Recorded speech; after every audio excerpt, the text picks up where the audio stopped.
Hey, what's happening, Internet? Welcome back to the LP channel. Tonight is a look at the brand new Iron Spider Spider-Man.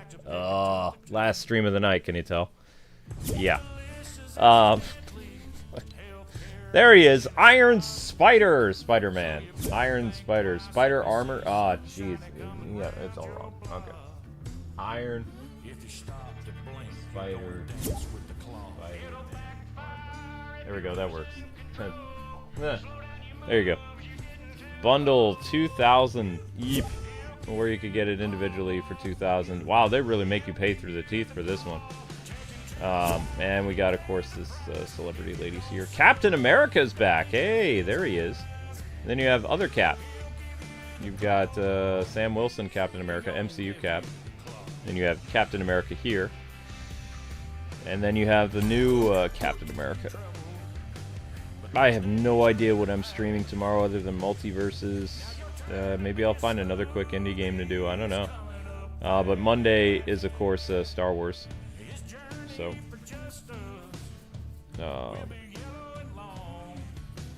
where is it? Where did Spidey go? Where has all the Spideys gone? Yo, alright. Iron Spider 7-item bundle. View offer. Okay, so here we have Peter Parker. Iron Spider bundle. There he is.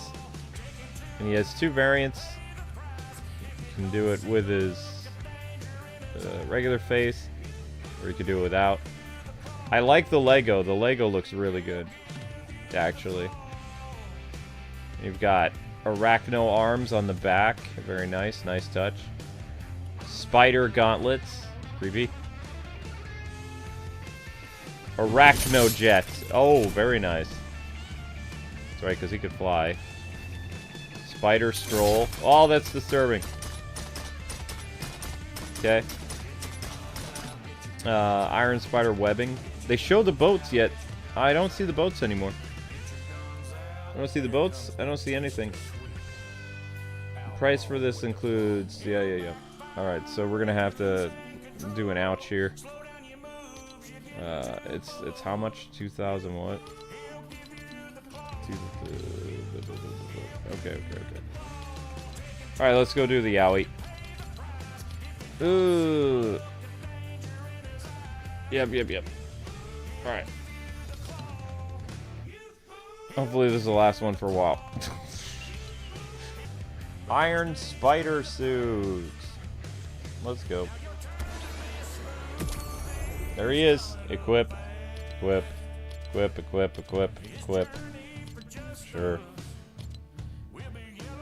I don't know what that would be equipped for, but yeah. There we go. That's the Spider bundle. We have Peter Parker, Iron Spider. He's got his little spider thingies on his back. Looks kind of creepy. The Lego Spider I really like a lot. Okay, so we're all good with Spidey. Yep. Alright, let's go. Iron Spider, ready to do his thing.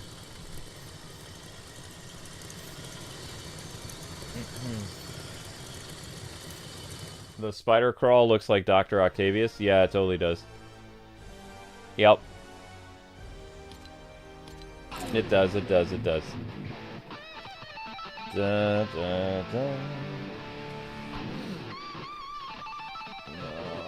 to look at tomorrow?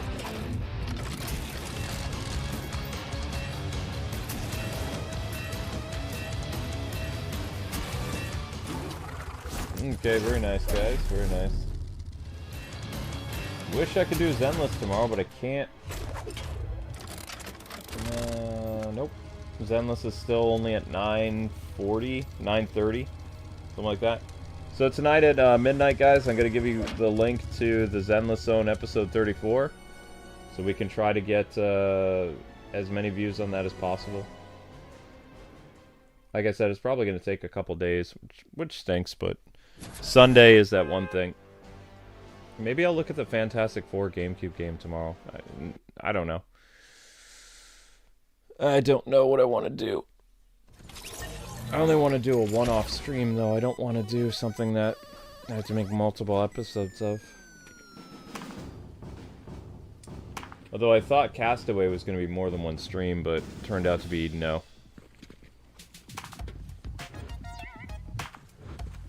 Marissa's dancing up in my face. Okay. Thank you, Marissa.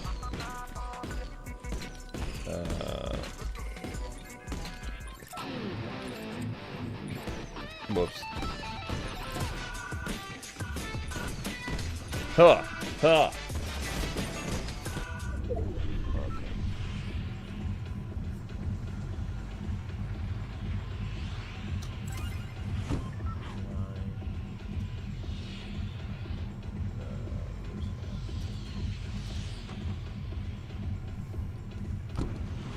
Well, I mean, if this stream gets 1,000 views, I'd do another Fortnite stream. All depends.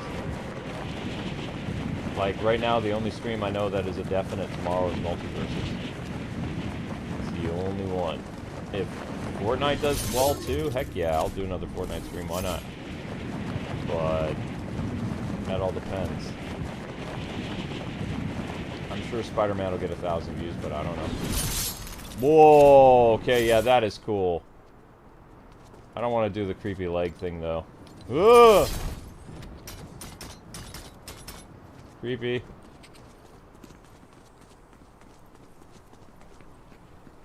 He looks very interesting, Spidey does. So anyway, new business, though. Tomorrow you guys have a Multiverses upload of Beetlejuice versus somebody. I don't remember. We recorded a bunch. But you have a Beetlejuice versus tomorrow. There will be no O1 channel video tomorrow because I don't have time to edit. Like, literally after this stream, I'm going to bed. Because I'm just, like I said, I haven't been feeling the best. And tonight's nosebleed kind of made me tired, so I don't see myself, like, other than staying up to make the YouTube short for Injustice. After that, I'm done. So I'm hoping I can get up to bed, like, around 2 in the morning tonight. And then I'm just going to sleep for like 10 hours tomorrow. That's the plan. And then on Monday will be your uploaded episode of the 4th review of the Cape Crusader on the O1 channel. Unless there's some type of game-breaking, like, Batman-related news that drops. But I don't think so. I don't believe so. Oh, I'm just exhausted, Uncle Howdy. It's not like, I've been burning the candle at both ends because of working on the, O1 channel again. I've made, like, I think 10 videos in the past month on the O1 channel again. Or maybe 6 videos. I don't know. Done a lot of, work on that channel again. I haven't made enough for rent, though.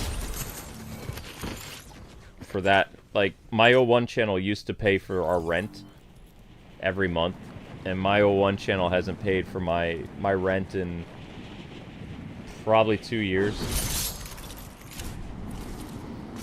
I think. And, you know, a lot of it's my fault. I kept the channel, if you don't make content on your channel, obviously you don't make money. So I kind of left my audience over there because I was so busy over here. And I think when I lost the ability to live stream on that other channel, that's really what made content and subscribers, like, dry up. Because there wasn't much I could do anymore, you know? I was streaming and doing Batman podcasts a couple times a week. Doing, like, kind of like Batman discussion, like, live streams. Talking about Batman news, like, literally that day as a live stream.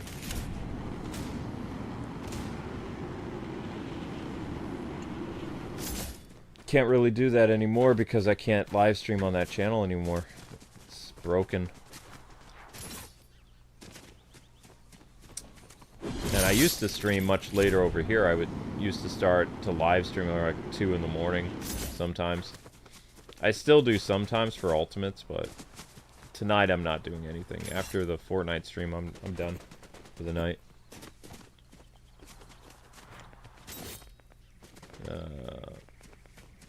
Aha! What is this? Whoa! Iron Man gloves? Iron Man gloves. Eh. You'll never outlive the... Woohoo! Iron Man gloves and cap shield. Let's go.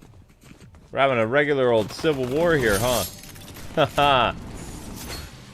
Oh, whoops.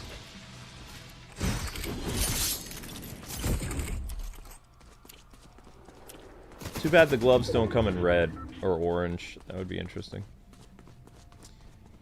So from what I remember of this suit is Tony Stark made it.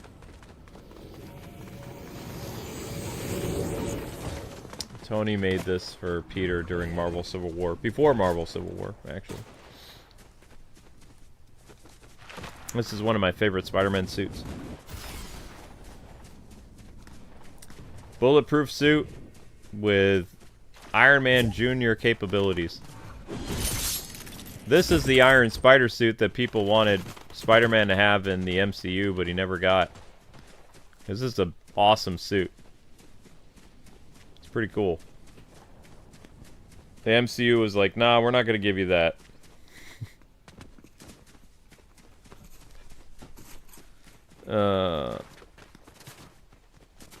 Yatta!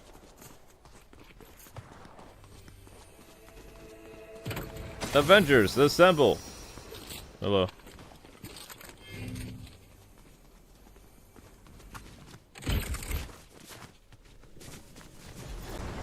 Oh well.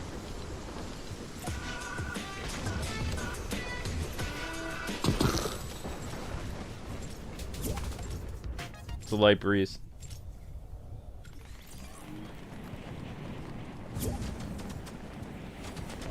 Huh?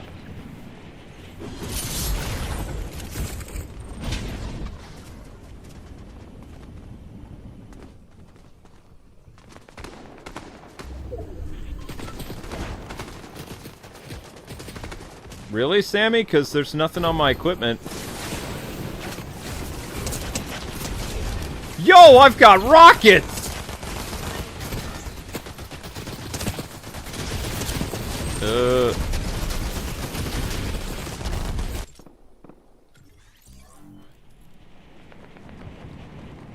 I didn't know I had rockets with this suit. Really? Thought I just had guns. Woohoo!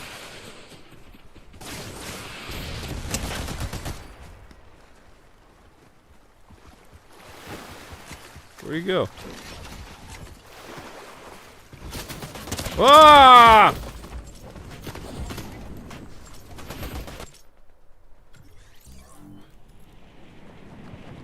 The shield kills everything? I like the idea of the rockets. Uh-oh. Your dual sense is in trouble. Take that, Fort.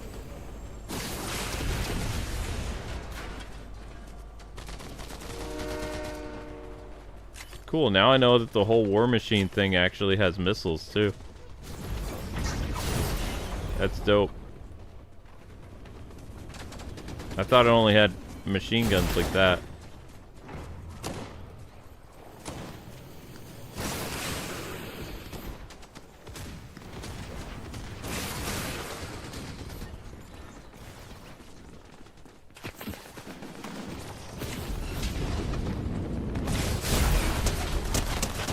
Winning!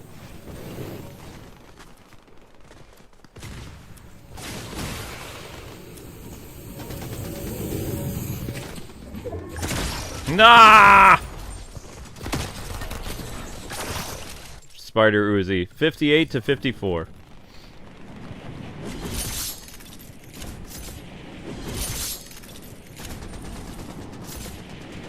Oh, I have another PlayStation controller. Like, I'll replace it.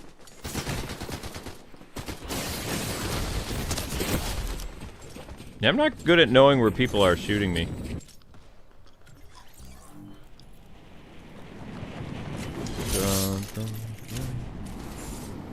I use my game consoles a lot, so I'm always constantly running out of batteries, so what I do is I just, dang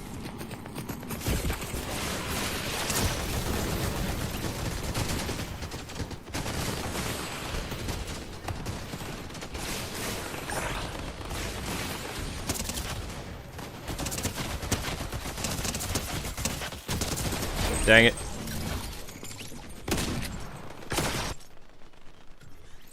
I have another controller that's plugged in, so after this match, I'll go swap out my controllers. Pretty much what I do.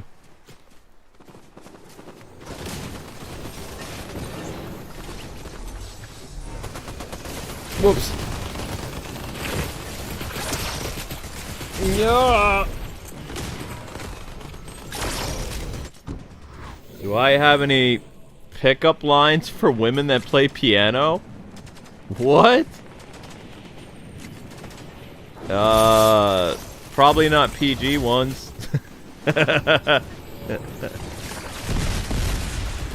So, no.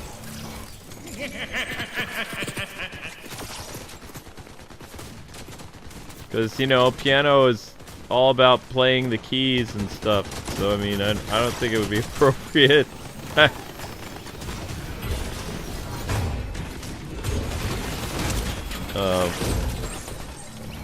That's just my take.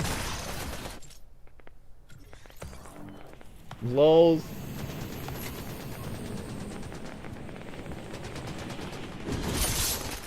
Thanks for the super chat, American Tiger. Appreciate you, buddy.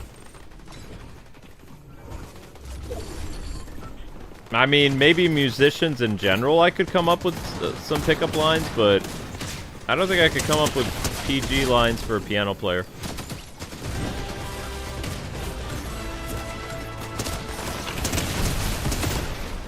Ah, we lost. Ugh.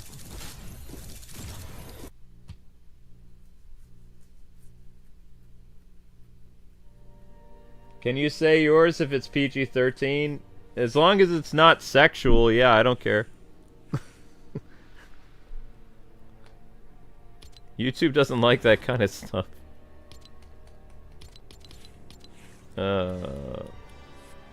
I didn't give Amber a pickup line. She was a piano player. I just asked her out. I saved the cheesy pickup lines for later.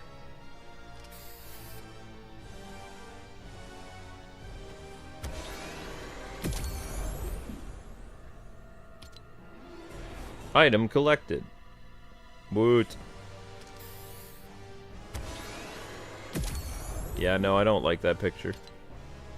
Oh, we are getting close to unlocking Miss Diamond Lady. Okay, that's cool.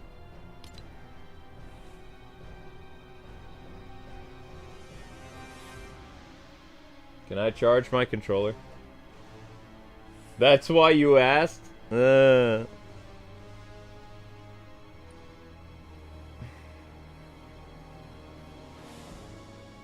Yeah, I don't think there's any appropriate ones you didn't even have. Let me see.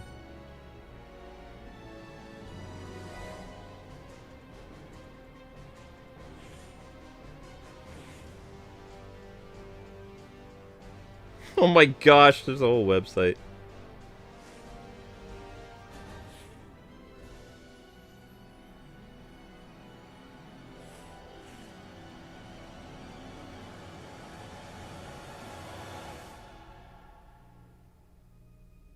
Oh my gosh. Yeah, these aren't appropriate. These are not. Oh, well.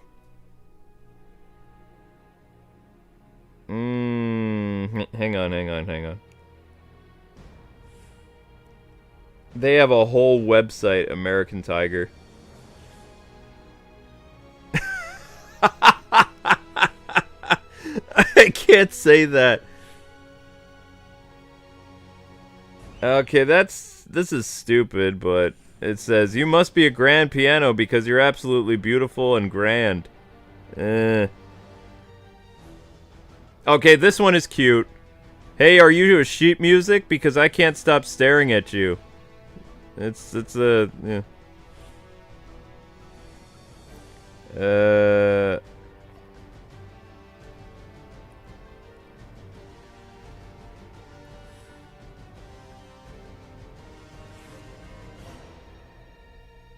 Oh, that's cute. I'm like a piano key. Without you, I'm nothing but basic sound. That's a piano joke.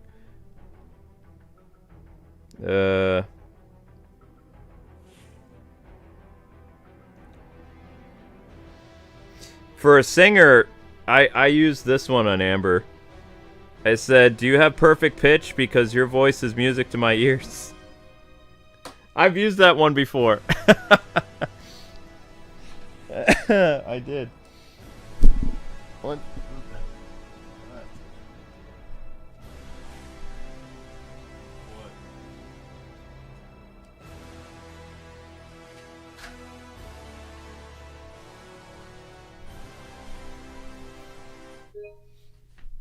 This website is from what year's 2006.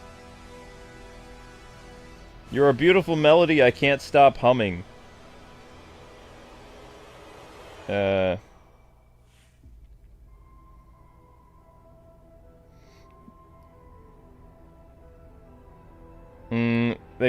have drumming one. I want to be your metronome, keeping time with you forever.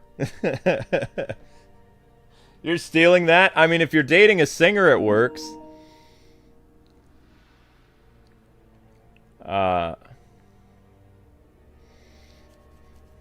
Here's this one's kind of PG.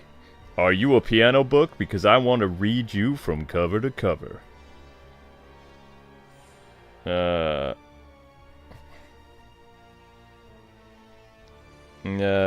I don't think anyone knows what arpeggio is. That's a music term. Are you an arpeggio? Because you're sweeping me off my feet. Yeah,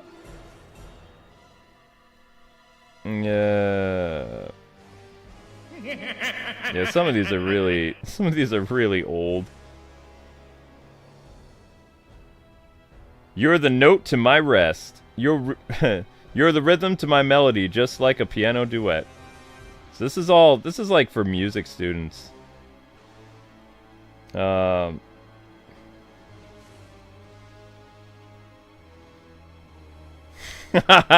Here's a cheesy one.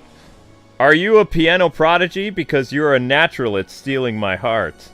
Are you a piano composer? Because you're creating the soundtrack to my heart. Oh, wow. This is, yep.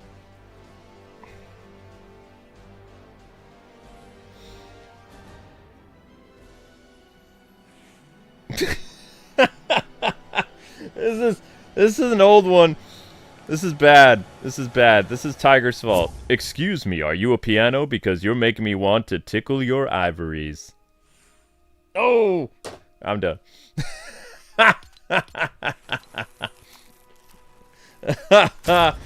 Oh, God. No! Oh, God. It's Tiger's fault.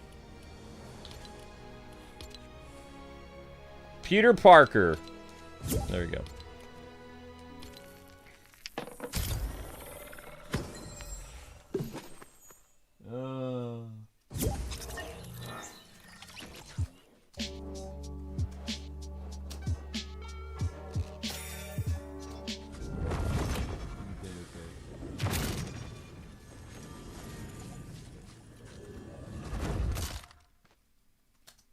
Piano jokes.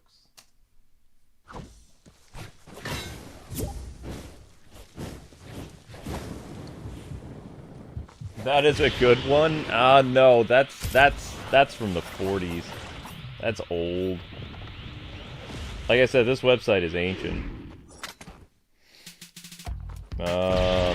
It's always fun to find websites that are wicked old because I can remember like how they used to code this with like C++ and other stuff.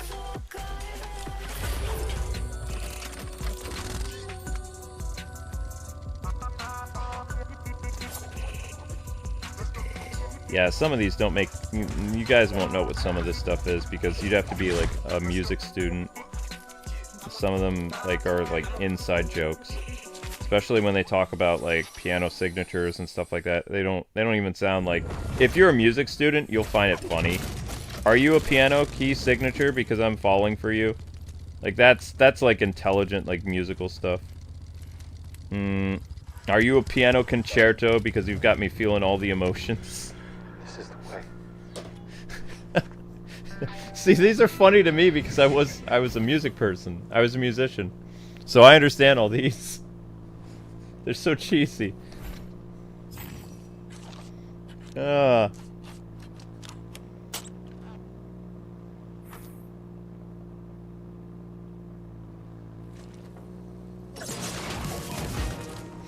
Yeah, they wouldn't say this today. Here's this is what this website says for dating tips. For this website was made in 2006. This is how people used to, like, whatever. A study by Psychology Today found that people who are good at playing musical instruments are seen as more intelligent, creative, and attractive by others. According to a recent survey, 75% of people say that music is an important factor for dating in life. So this was a long time ago.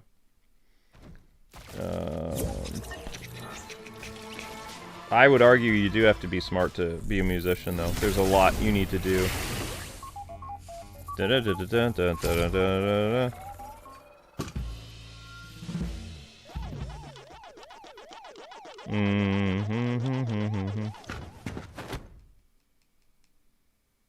They have one for a pedal. That's stupid. Wow, this brings me back. This is like old college humor. This is bad. This is so bad. Oh, cringe. Okay. That's on American Tiger. Oh my gosh. That's like... Those are like jokes I used to say in college. Oh my gosh.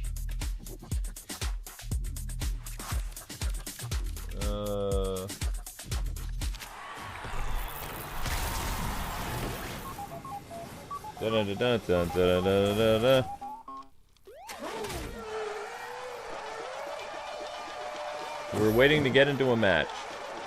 We're waiting on 3 people to ready up, please. Ready up, let's go.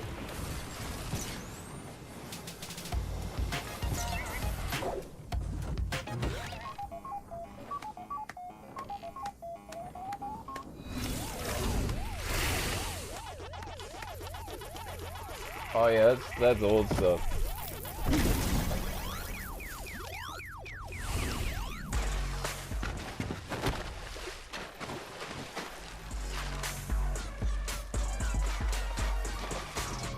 Sell her soul to be popular, what?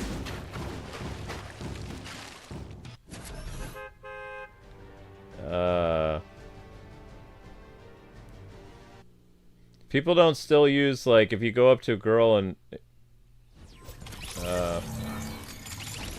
I'm trying to remember how to do the whole 10 IC joke. I don't even remember. A long time ago. I never did any cheerleader puns to Amber, though, because Amber did not like cheerleaders. So I did musical puns with her, because she got it. And math puns. Because Amber was a mathlete, or whatever. But mostly singing jokes. And book jokes, like, because she's a book reader. Book person. I'm gonna do that arpeggio thing to her tonight and see what... Maybe I'll get a snuggle from it. I don't know. Well, Peter Parker! Peter Parker falling from the sky. Let's go.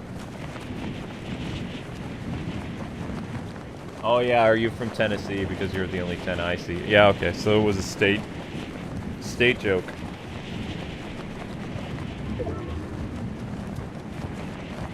Oh. Guys and gals, we are 4 minutes away from tonight's YouTube short. Featuring Link the Cat doing something stupid.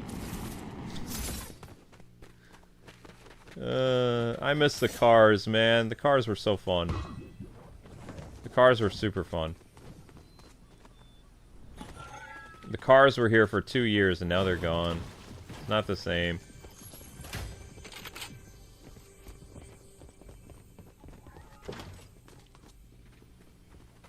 There is an enemy nearby.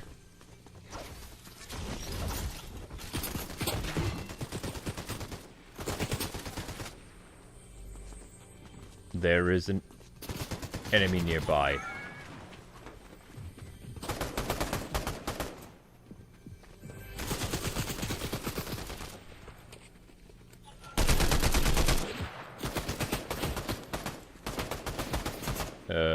Where is he?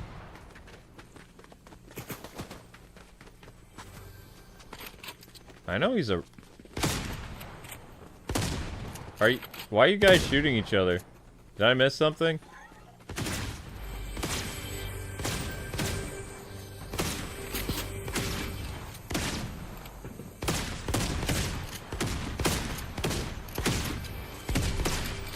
Okay.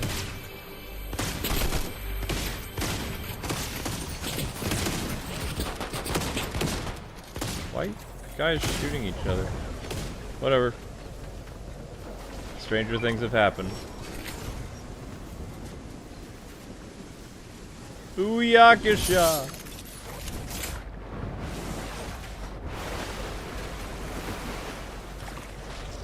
When should you feel your crush out? What do you mean? I never actually had anything successful with a crush. Amber wasn't a crush. Amber was... How do I put this? I wasn't looking for a girlfriend when I found Amber. I'd given up dating because I had so many failures. Maybe because of all the puns and pickup lines I did for girls didn't work. And also, like, it just... I had a very bad reputation at the school, so girls avoided me like a plague because I ticked off one of the most popular girls in our grade, and she spread nasty rumors about me. So, like, I went through half of my high school experience with people thinking I was gay or I was violent. So, like, yeah. The only time I would ever hit on girls would be outside of my town, because my reputation was ruined. That's why it was really weird for me when Amber said yes. Because, like, she knew those popular girls.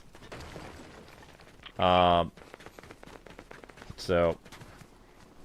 I used to date outside of my town. Like, I would go to Chicago, Rockford, and... Oh, I'm trying to remember the other... Can't remember the other town. There was a town in between Rockford and Chicago. That's where I dated most of the girls that I met. Amber was different. Amber was the only one from the town I actually lived in that went out with me. All the other girls were like, ew, gross. And the longest quote-unquote girlfriend I had before Amber lived in Chicago.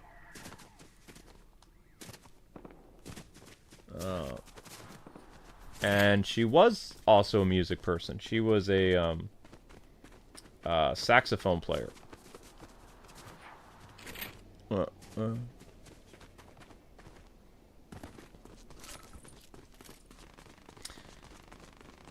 I can't remember her name, though. All I remember about her is she had brown hair, green eyes, and she played saxophone. She was taller than Amber. And the other girl I met at a camp where I was a counselor. And her name was Tammy, and she was super tall. She had brownish red hair, bluish kind of gray eyes, and she was 5'9", I think. And we had nothing in common other than camp. Like, nothing at all. So it was just a camp romance. Didn't work out.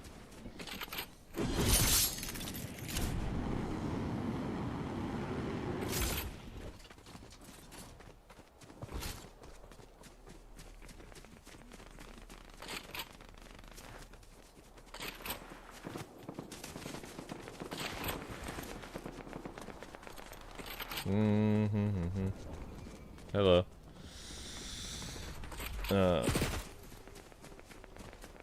So it's hard for me to say, like, any girl that I crushed on never worked out. So Amber was just kind of like, we met by accident because we came from literally 2 different walks of life. She was this huge music major, and I was a guy that hated school and was working as a teacher's assistant.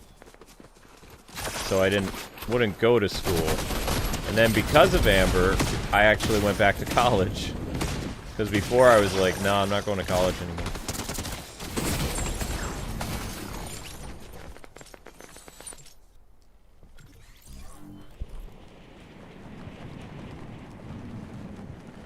Need to go after music chicks? I mean, music chicks are really tough because, like, they study a lot and they practice a lot. Like, Amber was both a violin player and a singer and a piano player. So the only time that we were able to meet up when we were actually going steady, I don't even know if you guys use that term anymore, but when we were officially going out and not seeing other people, which we called steady, we only met up like once a week because she was very busy. Ow.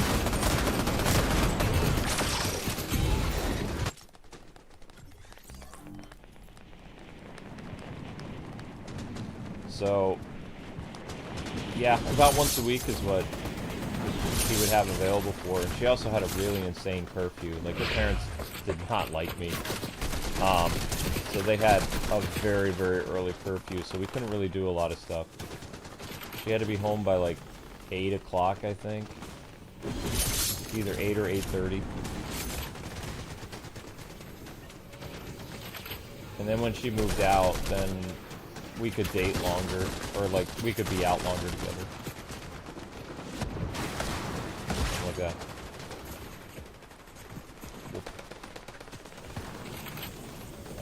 But she was very studious. Like, every time I would go to the college that we both went to, I would hang out in the music room with her and try to get her to pay attention to me, and she'd be busy playing piano. So I'd just kind of sit there, and then I'd tell her I gotta go to work, and she's like, okay. So I'd give her a big hug or whatever, smooch, and then I would go. I'd literally drive 45 minutes away from the college where I worked at the golf course. So I would, I would see her briefly before work sometimes, but that was about it. She was super busy. Not only was she, studying and writing music, but also she was doing other things. I've never actually done this thing. What is this? This is a weird laser everybody keeps killing me with. How do I use it? I want to blast you with my laser cannon. Maybe. Doo-doo. Is there any Avengers stuff over here? Wow, we're getting smoked. Meow. Wait, is this Dr. Doom's castle? No. No, this is not Doom's place. What is this? Some type of town. So yeah, just be careful with music majors, because they're really busy.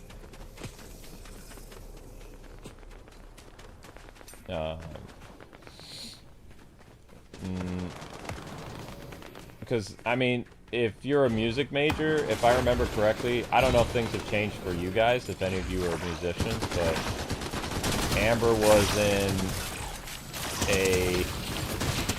Ow. She was in a choir, she was in a show choir, she was in an orchestra, and she was in a jazz group. So she did a lot of stuff, because you had to have a lot of stuff for your music.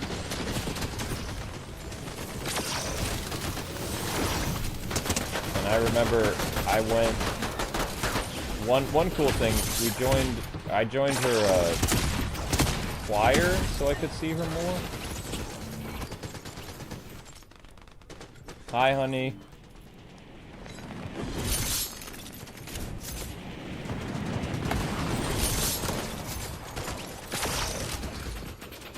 Have some yogurt, and lie on your left side.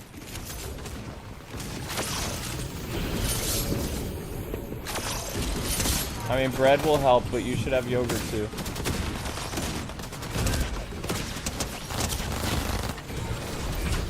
No, I was just, somebody was asking me for pickup lines for dating a girl who's a musician.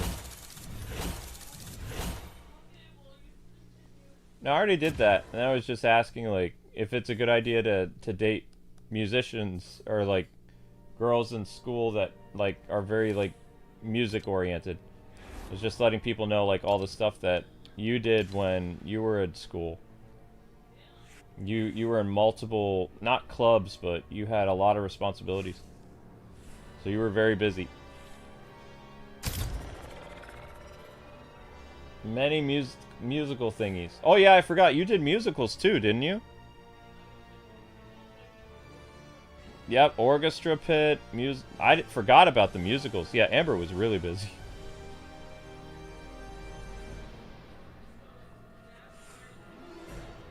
Yeah, I remember about the jazz choir.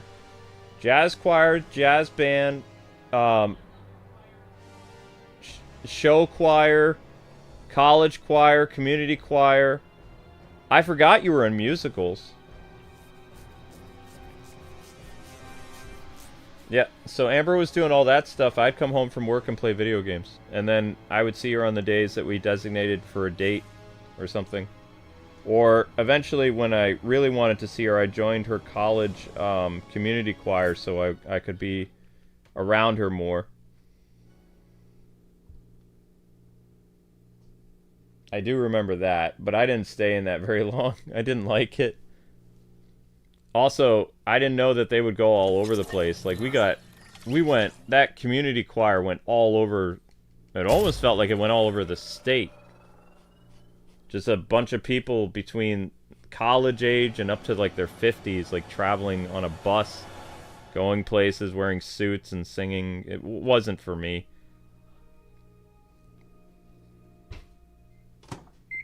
But there was part of the reason I did it too, there was a guy in that choir who liked Amber, so I wasn't comfortable with the idea of...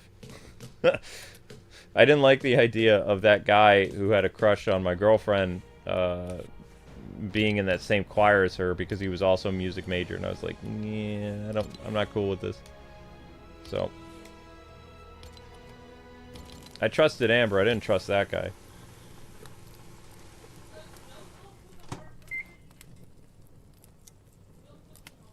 No, milk does not help with reflux. You need... yogurt is probiotics. That will help. And you also need to lie on your left side. Do not lie face down. You probably got reflux from something you ate before you went to sleep.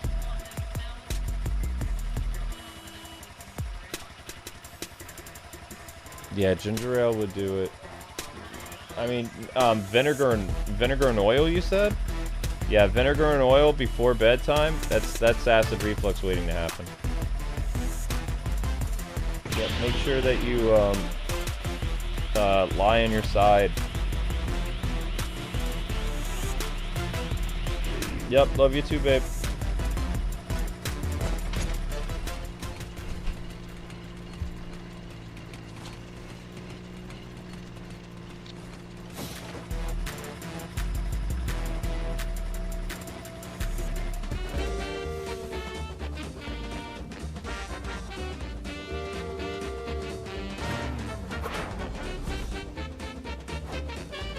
No, milk doesn't help when you're having acid reflux, though.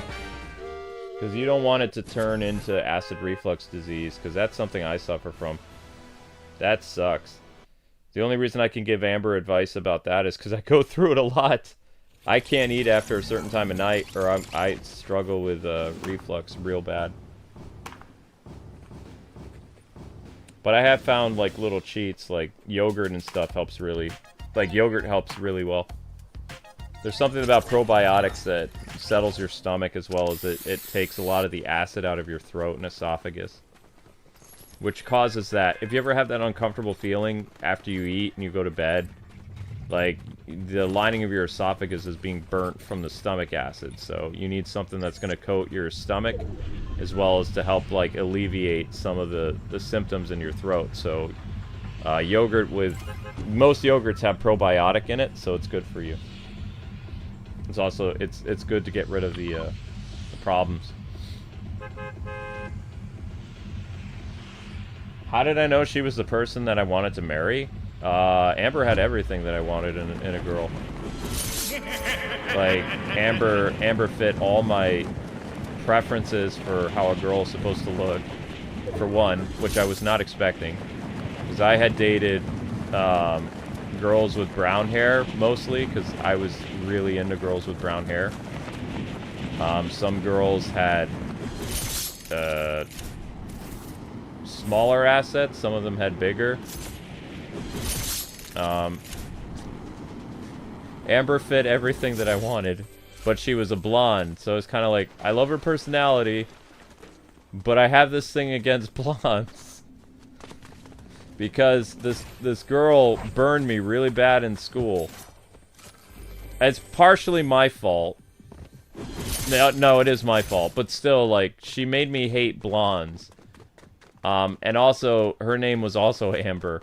So I had met an evil Amber who I didn't know was crushing on me in my freshman year in high school because I came back from being at my grandparents' when I came back to school.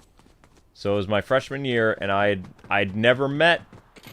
They never met me, right? It was a terrible first impression. She sat next to me at school. Her name was Amber Moon. And she found out that we lived near each other. And that, you know, we rode the bus or whatever. So she was not going to go to cheerleading practice and she wanted to come home. And, you know, I was not paying attention to all the signs because I don't remember what I was doing, but she said something that triggered me because there were religious differences. And because of what I said to her, she got super mad, and I had no idea she was like one of the queen bees of our grade. So I had no idea how much influence she had because I'd never met these people prior. I went to a different school than them. You know, when they all came from the same junior high to go to high school, I came from someplace else. And also, I didn't stay in town in the summertime. I went up to New York to be with my grandparents because I didn't like Illinois. So this girl didn't mistake what I said because what I did say was insulting. I'm not going to say what religion she was, but she was saying her dad was a pastor, and I got into this small argument with her, and I was like, no, he's a cult leader. And, you know, she was telling me all this other stuff because it was the opposite of what the Bible was. And from that definition, she was in a cult. So I was trying to... Because I thought she was kind of pretty. And I was just like, you know, I'm just going to talk to her. And, you know, we'll work this out and she'll understand. I didn't realize that she was super into her cult. And I really aggravated her to the point of tears. And I'm blunt. A lot of you guys know I'm blunt. So... we talked all the way home from the bus, and I thought everything was settled, and I had no idea the next day that, like, I had alienated the queen bee of my grade, and, like, everyone there, my second day of high school, made everything miserable. Because I had no idea who this chick was. And every girl that I was ever interested in, like, always hated me because they all had, like, some connection to Amber, like, Moon, or whatever. You know, they all knew each other. Everyone in the town knew who she was. Her dad was like this very prominent figure in our town, so I screwed myself over big time. But it wasn't meant to be anyway. Like, you know, she wasn't the girl I ended up marrying, so it doesn't matter. But it was, in hindsight, you know, I probably would have had a better high school experience had I not upset the queen bee of the freshmen. So the only reason that she even talked to me, she liked my accent, because I sounded different than anybody else in the school because I was a New Yorker. So, like, everybody else had their way of speaking, and I spoke how I was. So, basically, I did not like girls in my town, and I would always search for a relationship outside of town. Because, like, everyone in that town hated me, and it was a small town. Like, word got around fast. Busybodies, right? Well, that's one. Sorry, that was one of mine. Ah! I didn't even see that person coming after me. So high school was horrible, and with Amber, like, after going through the bumps, major bumps in high school, I wasn't looking for anybody. So when, after the first date with my wife, everything clicked. Like, super freaky. Like, everything that she wanted, like, what I wanted physically in a girl, she was that. Her personality was way better than any other girl I'd ever met. I thought her laugh was cute. She had beautiful blue eyes that, like, sparkled, especially when she laughed. She was kind of small, though. She was, like, 5'2", and I was 6'4", so, you know, it was literally like I was looking down at her a lot, because she was so small. She used to wear, like, heels when we were younger, so, like, then she would be, like, 5 something.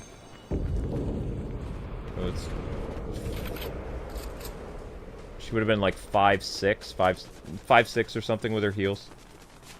Something like that. But after we got married, she didn't really wear heels much anymore. Like, she did it because she was trying to, like, look really attractive or something, which I think she succeeded, but I liked it when she wore heels. Sometimes when I get her shoes, I get her, like, pumps or something like that. Like, a little bit of a rise, so she'll be a little taller. Because she's so tiny, right? Our first date was different than most people's. I took Amber out to eat, and we drove around, and we sat at the park in our town, and we just talked for, like, I think the date started around 3 o'clock in the afternoon, and I was late to bring her home for her parents' curfew. So her curfew was like 8. I brought her home like around 10 something. And I don't remember if I walked her to her porch or not, because I picked her up at her parents dropped her off at a parking lot at her dad's job, and I picked her up there, and then she told me how to get to her house, and then I took her home, like, you know, because I went outside of town. I took her to some other places, and we just talked. And then, she gave me her phone number, and I gave her my cell, because I had a cell phone, because I needed a cell phone, because I worked all the time. Like, I had 3 jobs. I worked at a radio station, I worked at a golf course, and I worked at a, I'm trying to remember what the other job was. I worked as a teacher's aide, like a substitute teacher's aide. So I needed a cell phone so people could contact me, and, you know, I gave her my cell phone. And so we would talk whenever we could, and we would talk for hours. Like, something like out of Saved by the Bell or something like that. We'd be on the phone for hours, and just, I couldn't stop talking to the girl. So probably around the 2nd or 3rd date, I knew that she was the girl that I was gonna, you know, really pursue for marriage. And, you know, I really wanted to spend with as much time as I could with her, because we had this chemistry that was just, like, incredible. It's like the pull of, like, magnetism, like, just like zzz, you know, there was that spark. Wow, we got wrecked there.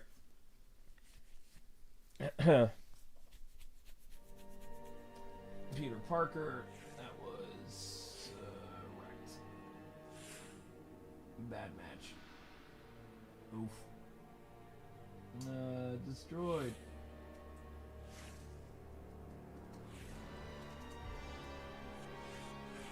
Whoops.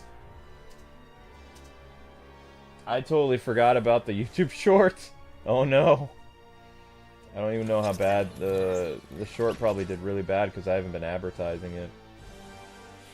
Alright, 181 views is not bad, especially when there's no advertising. Guys and gals, if you could do me a solid. I totally forgot.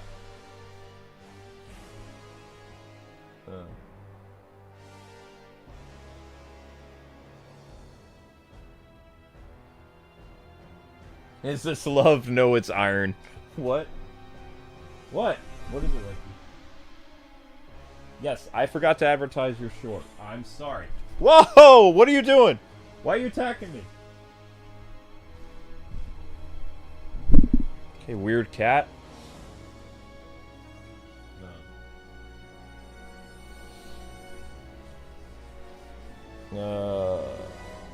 Linky, what are you doing, buddy? What are you doing? You want to come over here?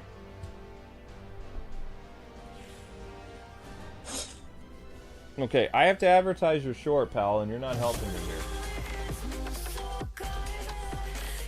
I totally forgot to advertise your short. Not talking to you guys, I'm talking to the cat. Paying me no mind.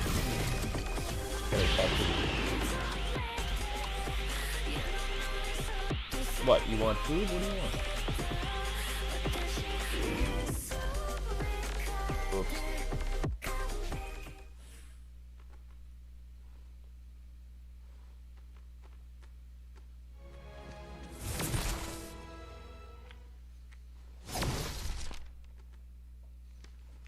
Yo, Linky, stop.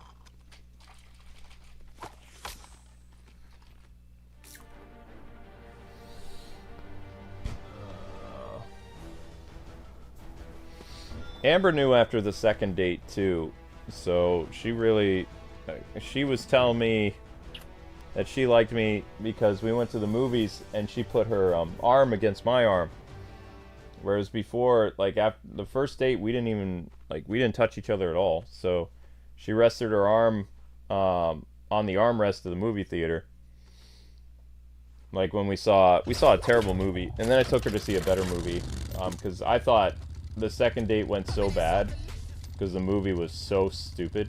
I took her to see Chicago because figured musical, what could possibly go wrong? Oh wait, the movie Chicago sucked. That's what could go wrong. It was such an awkward movie and it was bad. Mostly. So that date was a fiasco. So the next movie that I took her to, I thought she wouldn't want to go see, but she was excited. She was like, I'd love to go see Finding Nemo. And I'm like, seriously? It's like, yeah, I love Pixar movies too. So because we went to go see Finding Nemo, I think the week after Chicago, it was either a week or 2 weeks after Chicago, I took her to see that. And it was a much better movie. We had a lot more fun. And that's when I got to hear Amber laugh more.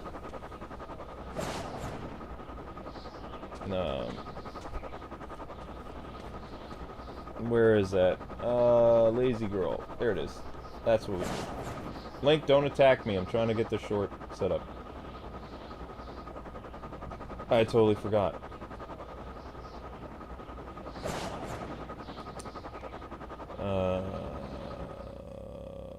Okay. Link, why are you being so hyper, yo? Link's like, I don't like story time. Meow. What?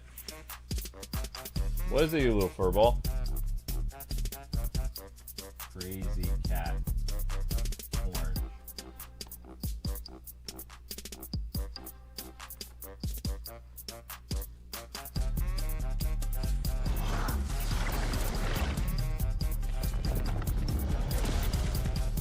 I don't even know.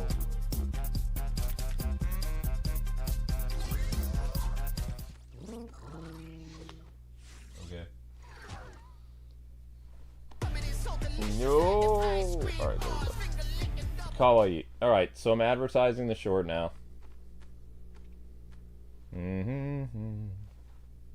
Ah! Darn.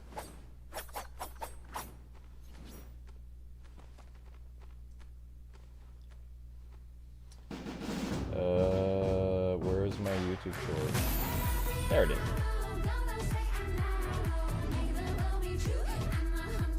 There it is, there it is, there it is, there it is. Man, what in the world am I going to stream tomorrow? I have no idea. No idea.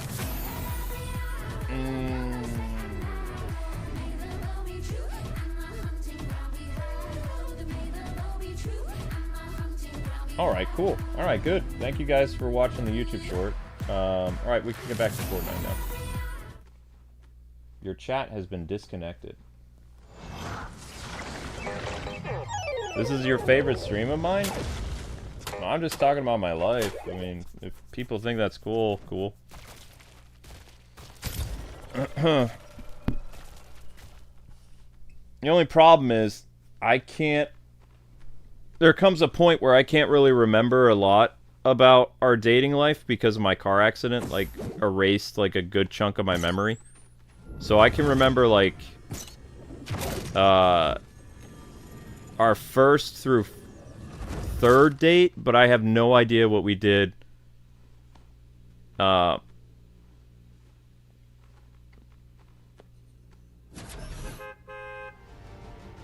afterwards. Like,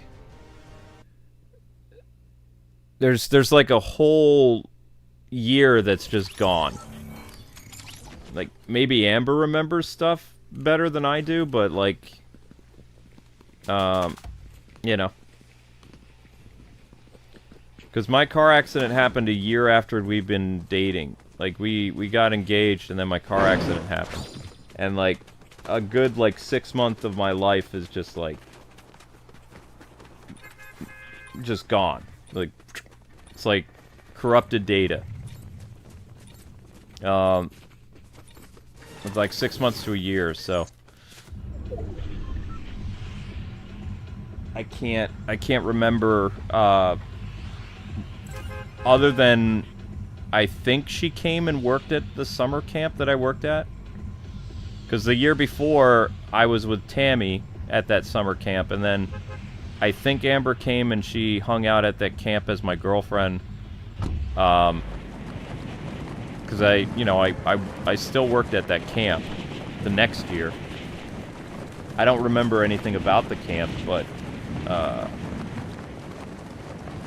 I remember that I asked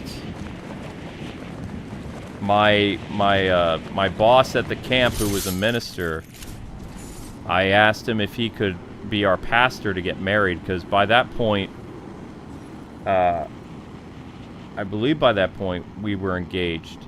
We got engaged in I think we got engaged May of 2004.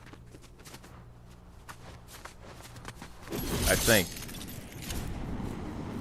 I don't know if we got... It was either May or it was February of 2004. I don't remember. Like I said, Amber will remember that stuff, but there's a lot of stuff she doesn't like talking about the past, because it was very painful. Like, I mean, she had a guy that was like James Dean at one point, and then at the next point I was like Stephen Hawkins. I was messed up. Like, I had speech problems. I had memory lapses. I would get very angry because I would try to remember things and it would cause me pain. And it was like, I couldn't function very well. I lost all my jobs. You know, because I had brain damage, but nobody knew. So, you know, it was... Amber got to... She's the only person in the world that remembers what I was like before my car accident. I can't remember what my personality was or anything.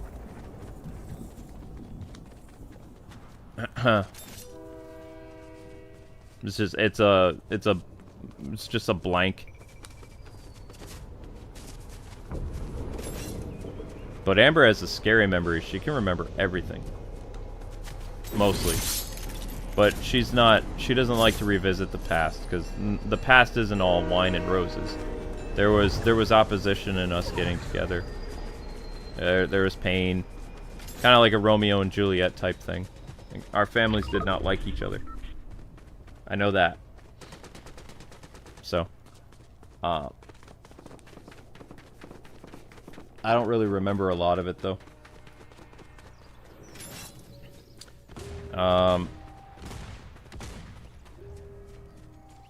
But yeah, people sometimes ask me when I play retro games and stuff, it's like, well, didn't you already beat these games when you were a kid? It's like, yeah, but it's like I don't remember how to beat them because, you know, parts of my memory are gone.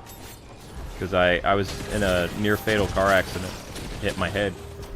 So there's like parts of my mind are all jumbled like a jigsaw puzzle with broken pieces, or pieces that don't fit well, you know? Like you can try to force the pieces, but it doesn't work very well.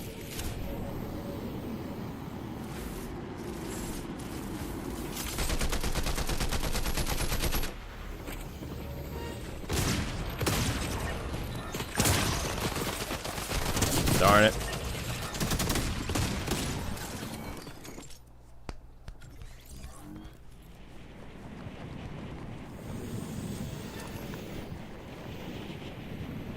Well, I mean, that's what happens when, if your brain is basically like a computer, right?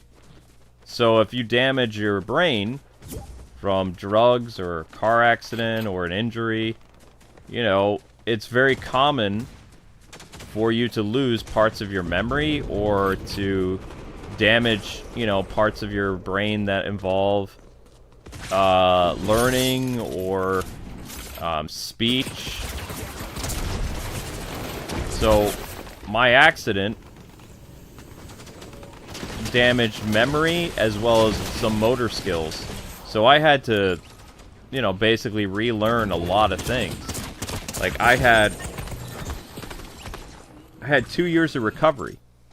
2004 through 2006. Right around the time we got married, I was a functioning member of society again. I was working, and, you know, I was doing more than just the online journalist stuff. Like, I was actually out, and I was working, all kinds of stuff. But I was messed up for quite a while. And they also had, like, they were on all kinds of trial medicines, like, back then to deal with, you know, memory loss and all kinds of stuff, and that stuff really messed me up. And on top of that, you know, I had the anxiety disorder happen because of the car accident. You know, I had, not survivor's guilt, but I was messed up from the car accident, so I had horrible panic attacks. I'd get near a car, I'd freak.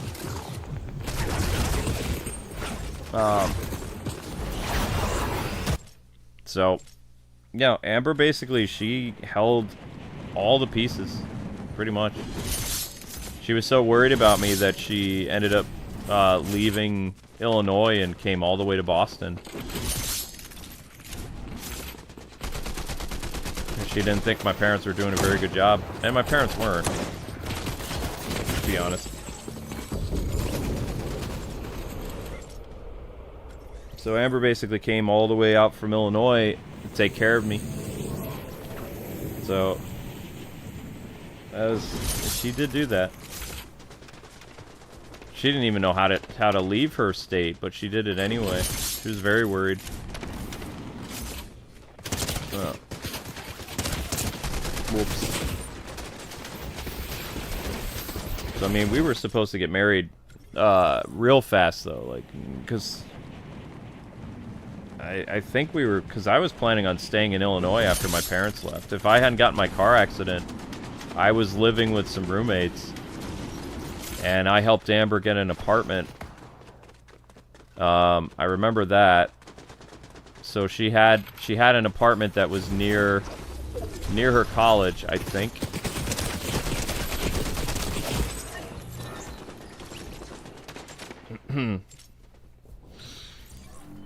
But, you know, it didn't work out because I had no jobs anymore. I mean, the places always tell you, hey, when you get better, you'll have a job when you come back. But basically what they mean is they fire you. They say, we'll keep you on the books or whatever, but you're fired. If you ever get in a horrible accident and you're not able to work anymore and you talk to your job, basically they're firing you. They're just being nice about it. They're like, oh yeah, there'll be a position for you when you come back. And yeah, no. That doesn't usually happen. Unless you really know somebody at said job. That doesn't normally happen. I hate to tell you that, but it's true. Like, they told me that I would have a job, and obviously I didn't. So, but I believe our original plan was we were gonna get married in Illinois, and my parents were moving to Boston, and then I'd see my parents in a year or two or something like that. And we were planning on living in that town, so, but it didn't work out.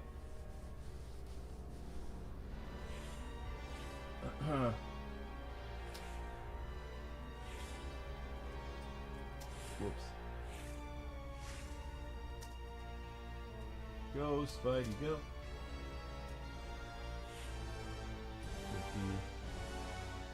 57. Yikes.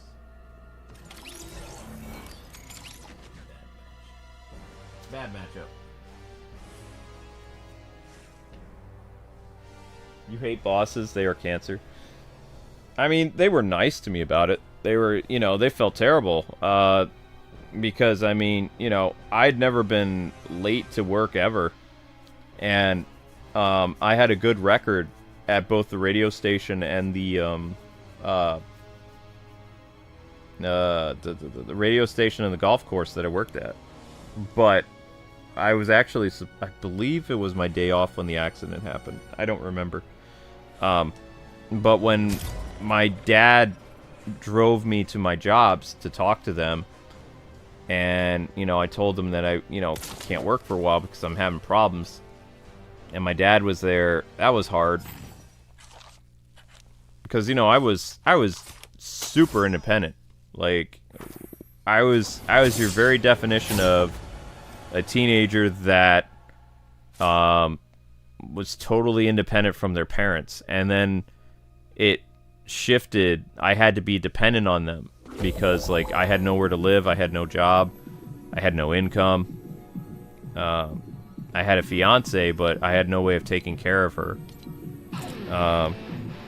So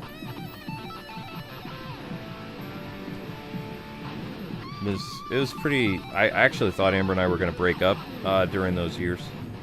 But she ended up coming all the way to Massachusetts, so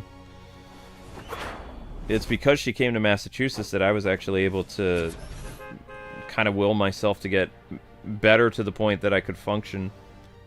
But I got fired from a lot of jobs in Boston because I couldn't keep the jobs down.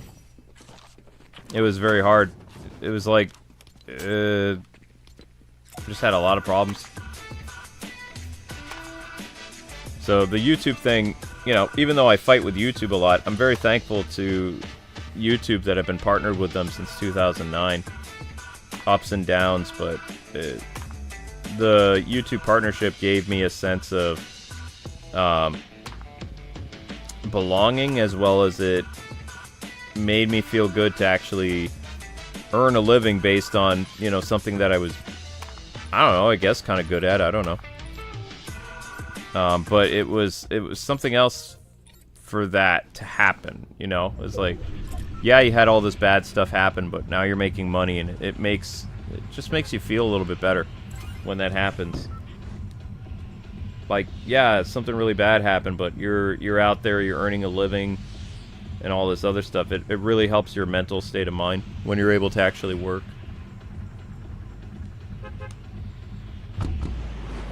Is Doom Castle actually not going to be turned into the storm for once? Nope, it's still in the storm. Well, we'll go to Doom Castle because we can. Maybe. Oof. Oof, oof, oof. Actually, I'm kind of far away from that. Doom Castle. The only problem is, I don't remember what doctor I heard it from, but they said, like, based on the injury that I have in my head, like, as I get older, like, once I'm, like, old, I'm gonna have a lot more problems than I do now. So, I'm not looking forward to that. And there's nothing I can do about it either. So, when I get, like, really old, like 60s, 70s, I'm gonna have a lot of cognitive problems. So, unfortunately, Amber's gonna have her, you know, she's gonna have her work cut out for if she wants to stick around. So, I'm not looking forward to that, but I mean, I probably won't even remember most of it. So it'll be very interesting to see if I'm still like a YouTuber like at that age, because I'm gonna have a lot of memory lapses and just, I mean, you know, as you get older, it's normal for your brain to kind of like, you know, go on autopilot and just kind of drift. But when you've actually had like something happen to you, like a really bad car accident or something like that, it's different. Kind of speeds up the process, you know. So I'm not looking forward to that.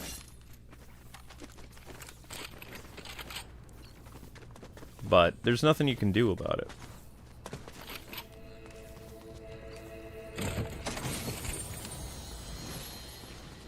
it. Uzis? Lamesies.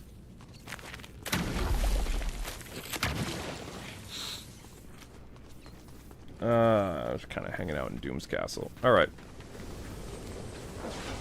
Why did I think there was a person standing there?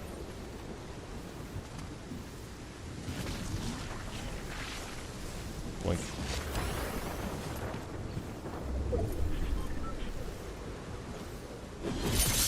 Okay, I'm ready to leave now, I guess.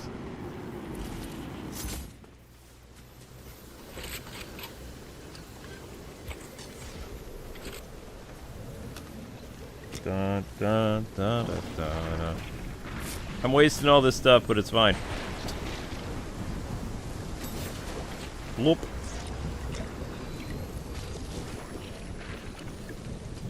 Okay, so we're going the wrong way or the right way? I don't know. Oh yeah, I'm gonna try to survive the storm. Why not? That's something new and different. Woohoo! The eye of the storm. I would love to know what actually we did from the 4th date to when we got engaged, because I vaguely remember how I popped the question, but I don't know if it's correct. I think it happened on Valentine's Day, but I'm not sure. I remember Valentine's Day, and I remember a really bad Mexican restaurant where I got super sick because the nachos were way too spicy.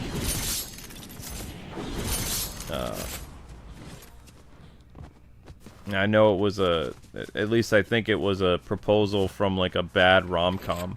Like it was really bad. Oof.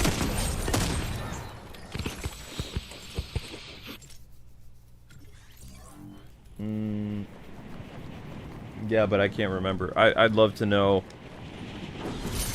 someday what we did for that year, outside of like Amber being really busy with music stuff. Like I don't know. After the Finding Nemo day and the introducing her to my boss at the camp where I worked in the summer, I don't know if I ever took her to the radio station I worked at or not. I don't remember. You thought I was an easy target. Well, you thought wrong. Uh-oh.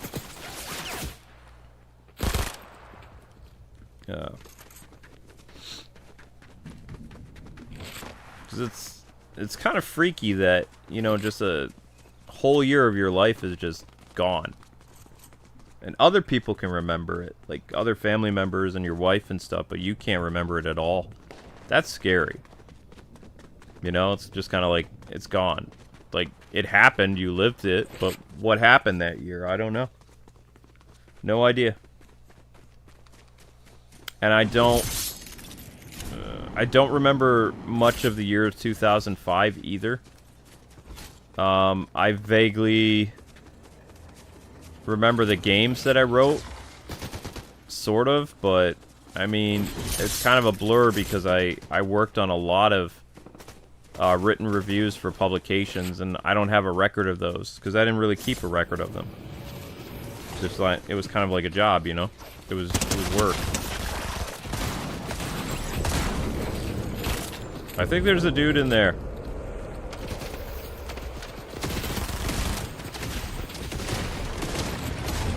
Ow. Yeah, there was a guy in there. There was a dude in there. Spider-Man, Spider-Man does whatever an Iron Spider can.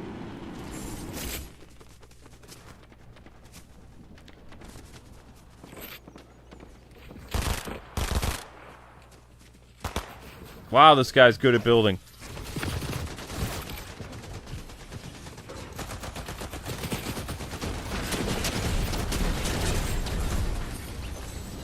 Wolverine, Wolverine. Alright, so we got some guys here.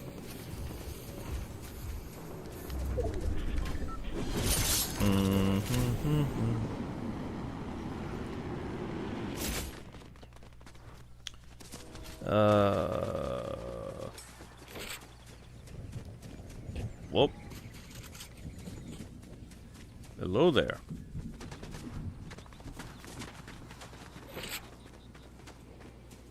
Well, it seems like everybody's hanging out up there.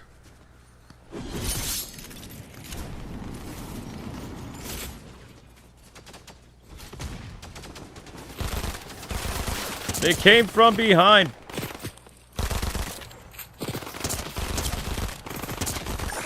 Oh no.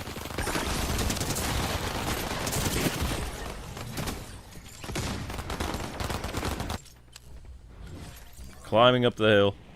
Survivor! 500 experience points. Hooray.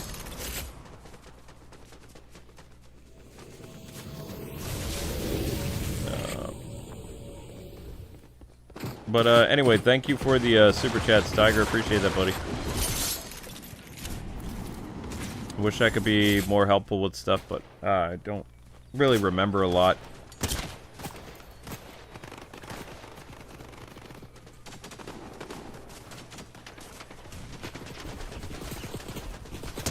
And while I don't mind talking about the past, Amber does not like it.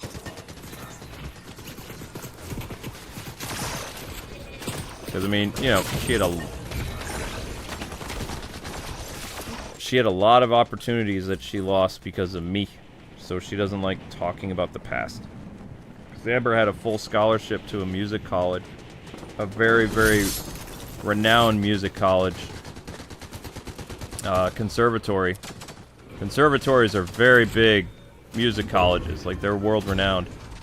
And she gave it up to get married and take care of me. So, it's not... The past is not a fun subject for her because she could have been, you know, an opera singer in Germany or something by now. So the past is, it's hard for her to talk about. Like, I didn't have any big college prospects or anything like that.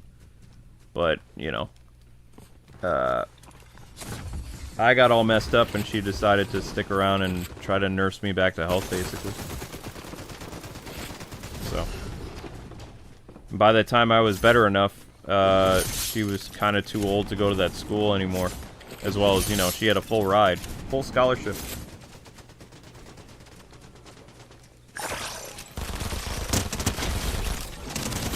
Nah.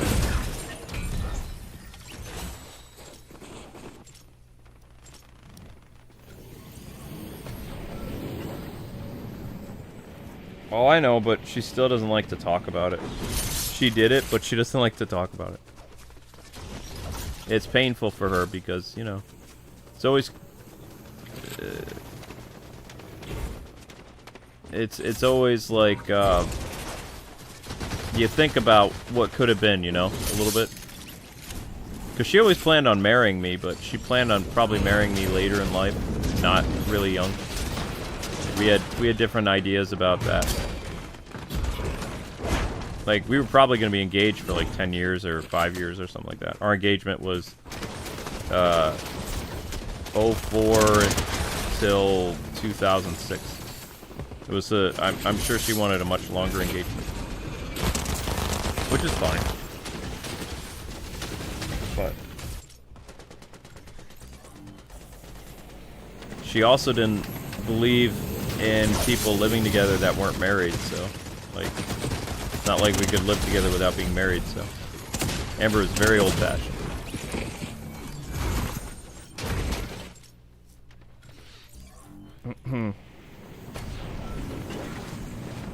Whoop.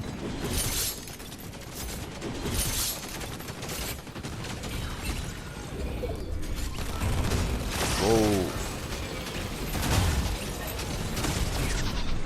Dang. Got smoked again. Oof. Oof, oof, oof, oof, oof. Iron Spider is just not... I mean, there's a lot of really good people on the weekend. So, I mean, this is what you expect when you do Fortnite streams on the weekend. Is there's a lot of really good players.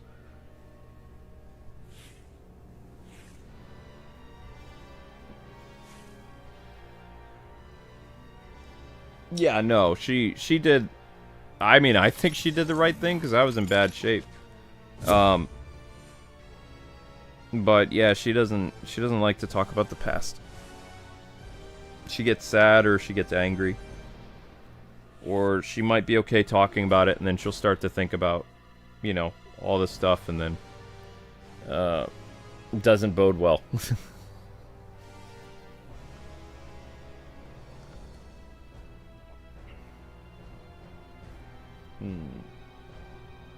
Okay, the Link short did pretty good, actually.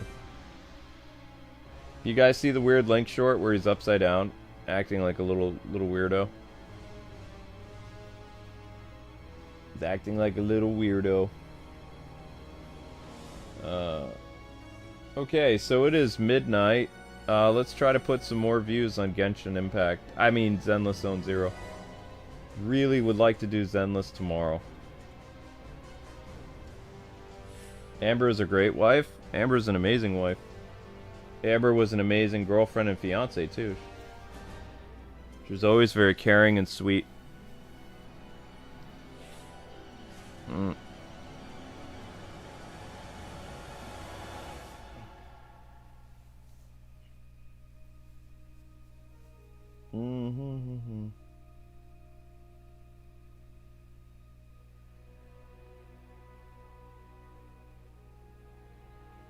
Well, I mean, you also have to remember that you have people that are playing this from other countries, too.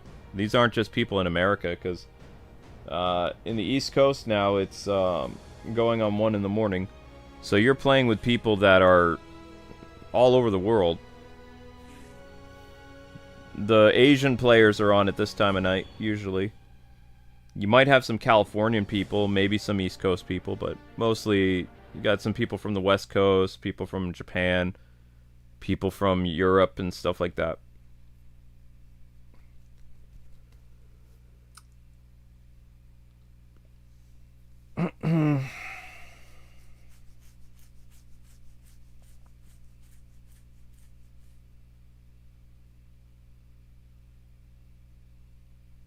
Someday, Marissa. Unfortunately, that's a very hard thing to do. Yeah. The police told me already that it's probably going to take years. Back in the day, people used to use not as careful methods for, like, doing cyber attacks. There's all kinds of stuff. There's dummy bot accounts, and it's really hard to find the trail that leads back to the correct IP address, because a lot of people, like, they fake their IP addresses and, you know, lead police on a wild goose chase. People didn't think that they would actually catch the Leonardo DiCaprio character, though. The dude who was basically jumping on airplanes and going all over the country writing blank checks, fake checks, and stuff like that.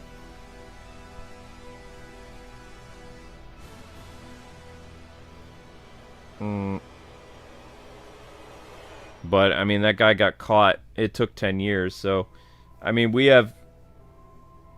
Amber and I aren't going to stop, like, hunting the people. Like, they did something egregious to us, and they harmed our business. They hurt us financially. They hurt our reputation. So, I mean, we're manhunting these people. If it takes 10 years, it takes 10 years. If it takes, you know, 3 or 4 years, it takes 3 or 4 years. We're not stopping, though. We fully intend to press charges. Like, full, you know, full hard press. Full court press, as they say. Not giving an inch.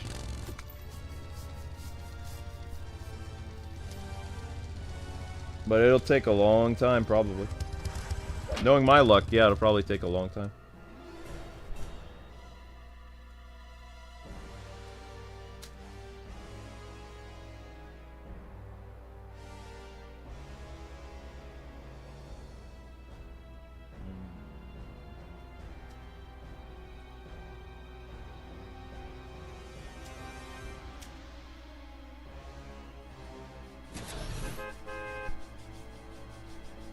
Oh, of course, I mean, the more you do something, the more likely you get caught. Human beings are people that make mistakes, and they're flawed individuals. They might think they're perfect, but you can't be perfect all the time. You're gonna make mistakes, you're gonna slip up. Especially if you're committing a crime. Like, you're not gonna get away with it forever. The law enforcement agencies are always updating how they do stuff. Like, it's true that, you know, cyber attackers and DDoSers use, like, bot networks now, but the police also hire people to trace through the bot networks to find the original IP address. It takes time, but, you know, law enforcement updates how they do stuff. They're not using the same archaic methods they were years ago to trace people. They have updated stuff. They've got hackers, they got tracers, they got all these other people. You know, it's just basically a game of being patient. It's not like they're committing a horrible, like, homicide or something like that. That it doesn't take priority over some of, like, the more, you know, deadly crimes. It's still a federal crime, like cyber attacks and stuff like that, but police are not going to utilize all of their resources just to, you know, help a business that's lost like 50 grand or something like that. It doesn't work like that.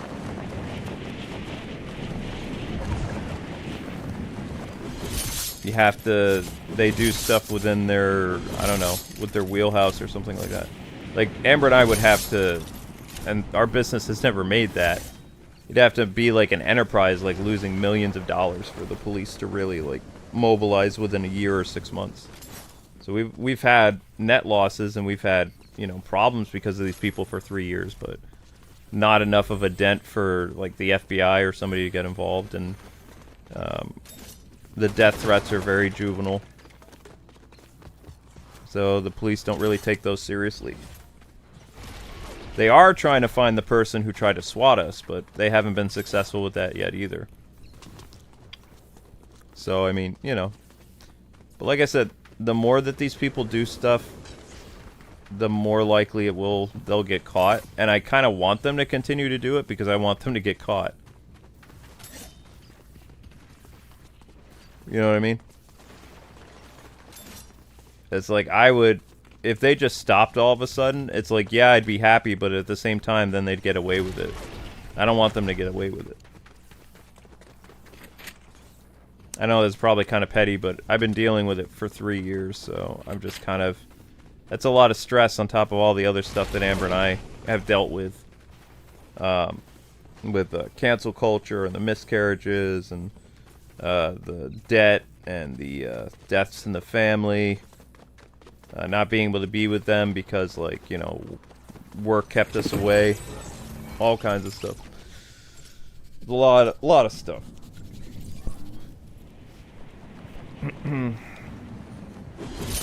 So I would actually have some solace if we get some of these people, especially some of the ringleaders. That would be, I would, you know, I'd be really happy, personally, because then that's one thing that I don't have to, you know, that weight is gone. Because it does feel like we're being weighed down underwater sometimes. It's like, you know, you don't really feel like yourself. You don't know when it's going to happen.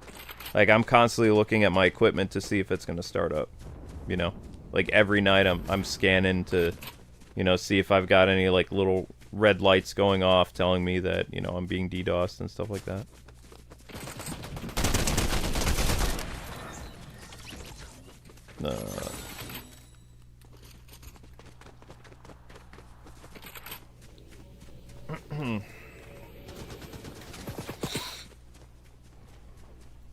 So it, you know, it takes its toll. Stress is not fun. But, you know, even once I get these people, I mean, my channel is never going to work right anyway. But at least I'll be able to know that, for one, there'll be immense consequences that very few people will want to commit a similar crime because, I mean, they won't want to do the time. And two, it's very possible that if Keemstar or somebody reports on it, because a lot of these people, I've spoken to some drama channels, they don't actually think we're going to go through with the court stuff and that we're actually going to do criminal charges. They think that we're just going to sue our perpetrators, and it's like, no, we're seeking criminal charges. And, you know, they're like, you actually want to go to court for this? It's like, yes. So if that happens, then we get national attention. Like, you know, more people talk about it, it's good for our brand. As well as, you know, people can see that we're deadly serious about this kind of stuff. As well as, you know, that we will punish the perpetrators. Because, you know, I'm a big believer in justice, so I don't like it when people get away with crimes. But it would be nice for more people to know that we exist again, too. So, I mean, but also, it could take years. There's no way of knowing.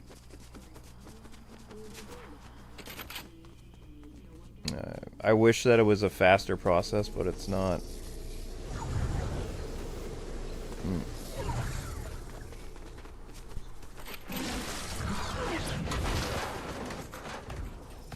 Whoops. Okay, that dude's on my team. And I'm getting kind of... I'm waning here a little bit. I got about another hour to go.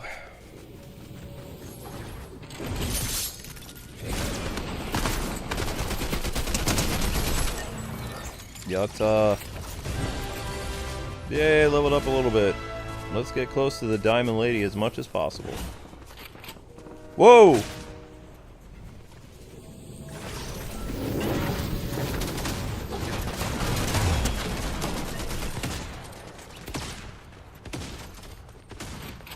Okay, let's not randomly shoot stuff if there's no people there. It's like, you gotta be stealthy and stuff, right?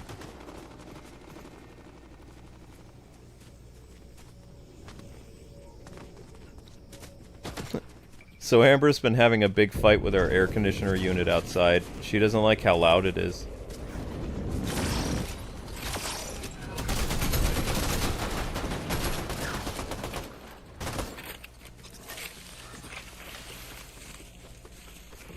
Oh, maybe we might actually win this one. I don't know. I have no idea. Chad, can you, grab the link from episode 34 of Zenless and try to push that. It's a new day here in the East Coast, so it's Sunday now. That means if people watch the video now, it's a new day. So it means it should count as new views.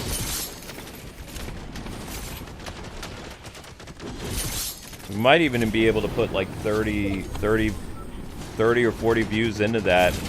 The stream right now, that episode is at 930 views. So if we put like, if I literally see tonight that it's like around 980 or something like that, or 975, I will set up Zenless for tomorrow. Like, I mean, for the morning. I mean, for Sunday. But I'm not going to set the stream up if it's only like 940 or something like that, with like no people watching. Like, I'm not going to do that. Because there's no guarantee that that number is going to continue to grow, you know? So if we could give that a little bit of a boost, that would be great. Ouch.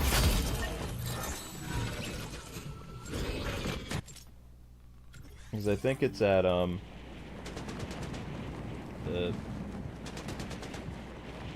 yeah, it's at 945, so it's almost at 950. So if it gets like around to the 960 or 970 thing, I'll set up the stream for tomorrow.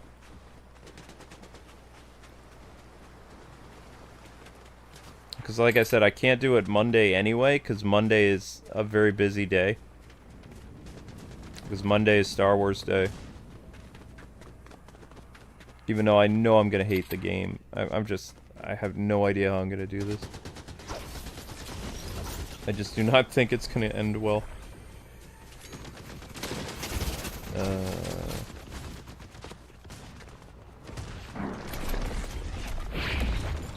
Yeah, my wife is weird though. She says that I don't talk about her online, so everyone just knows who I am. It's like, I talk about you all the time.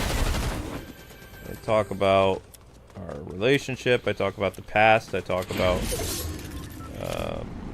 all kinds of stuff. It's like, if anything, I hope that people understand that I, you know, love my wife a lot, and I've been a loyal husband to her for 18 years. We have no spousal controversy like that most. We don't see ourselves as celebrities anyway, though. We're just, YouTube is our job.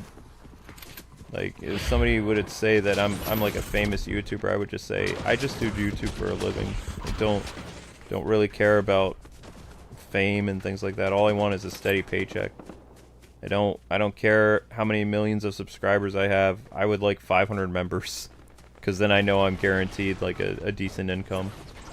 Like, I've always been by the numbers kind of guy. And the only reason I wanted to get 500 or 600,000 subscribers is before that accumulated into revenue. It doesn't matter anymore. Subscribers don't matter. It doesn't. It's all about how many people get notified, how many members you have.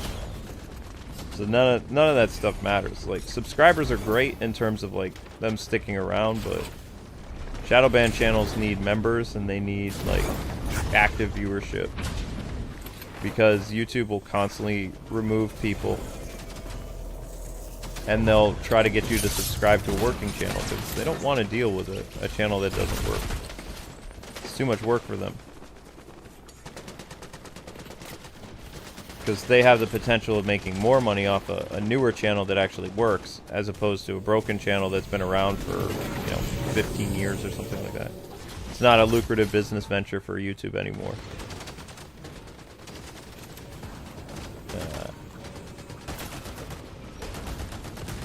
Plus, they can pay the new channel less money than the older channel.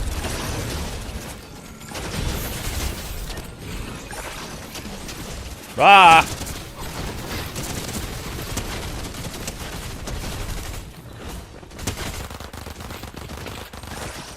Ah! I think I got a hat trick.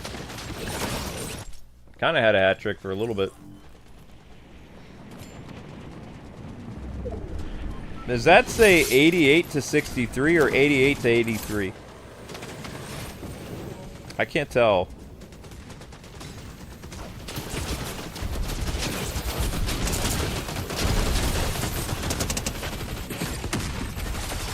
Nope. Ah! Now it says they have 70. Okay, so they're catching up really fast. They've got those really powerful weapons. That's crazy.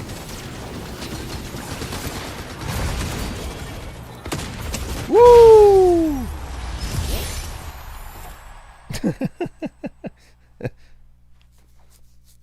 It's kind of dancing. Yeah, let's go. I think that's their first winning one in quite a while. That was a good job, everybody. Good job.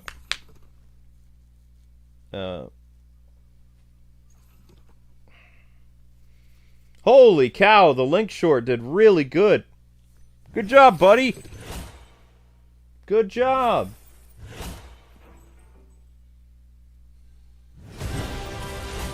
Awesome.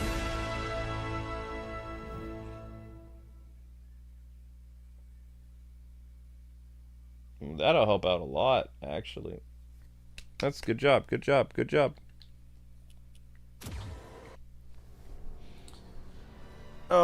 See, that's why we do YouTube shorts at 8 in the morning and like 11:30 at night, is it keeps the views stable a little bit. And shorts don't pay you anything, though. Shorts, you have to get like millions of views in order for a short to even be worth the payout. I mean, one thing, it'd be great if like shorts would give you like, if you got 1,000 views, you made like $5 or $6 off them, but you get 1,000 views, you make a penny. You make like 10,000 views in like a day or something for a YouTube short. You make like 15 cents if you're lucky. Like the revenue for a YouTuber is still in uploads and streams, but streams are supposed to have better payouts than uploads, which is why we do streams, is because streams are supposed to pay a YouTuber, but if a stream doesn't hit 1,000 views, then YouTube holds that money and they don't give it to you. It doesn't matter how many hours you streamed, how many people watched. If you didn't hit 1,000 views, they will withhold that video for income. So that's why we push to get 1,000 views on stuff, is because we deserve to be paid for what we did. That's my only condition for live streaming, is I deserve to be paid for what the hours I worked. That's all. It's not up to debate. I don't believe it's up to debate. If I worked the hours, I did the time, I did the stream, I should be paid for it. That's pretty much, I think that's a normal argument. Are we actually going to unlock Diamond tonight? No way. No, we're not going to unlock Diamond tonight. Maybe. No. Maybe? Really? No. We still have to do quite a bit.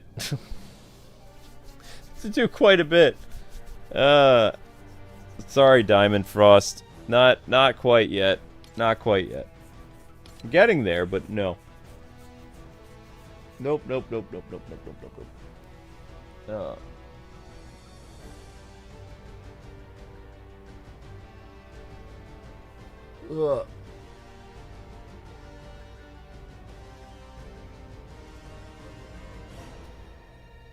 Do likes give you money? No. Likes helps with engagement. Engagement brings people into your channel. Basically, how do I explain this? Commenting and likes and sharing the video tells YouTube that the stream is worth a darn. The more people that do it, like if you get like 100 likes or something within the first 30 minutes, YouTube's going to send like the possibility of like 20 or maybe even like 15 more people will come to your stream. If you just get like a little bit of likes that trickle like over the course of your stream, you might get like 1 or 2 new people to join. It doesn't, likes don't pay a YouTuber, shares don't pay a YouTuber. The viewership that comes into And as long as your video or stream gets over 1,000 views, or 1,000 views, you get paid. Anything under, they don't pay you. You could even like get like 900 views and be 100 short. They won't pay you a cent for that video. That's their policy. And I've been trying to, ever since we got shadow banned, I've been trying to negotiate with YouTube to become like a salary channel, because there are salary channels at YouTube. They just don't want you to know about it. There's big YouTubers that got like millions of subscribers that are salaried. They're not on ad revenue. But, you know, I have not been successful in that venture because I don't know the right people in order to do that, because I would negotiate a salary with them like in a heartbeat, so I don't have to worry about views anymore. Then I just stream the hours that I stream and I get paid for salary and all that other stuff. But nope, it hasn't happened yet.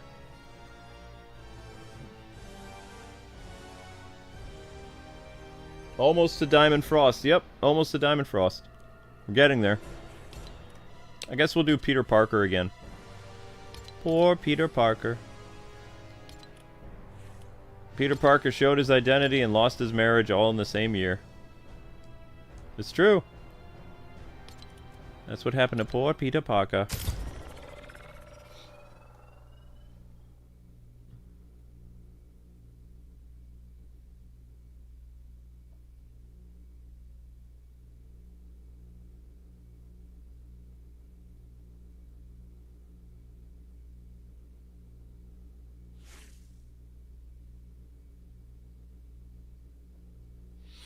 Oh, well, the people that hack us, they just DDoS people. Like, I don't know what else they would do. DDoSing has been around forever.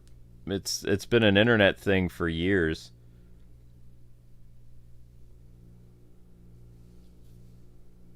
Like, people used to do it back when I played Half-Life and Quake. You would do it so you could mess up somebody's game and troll them.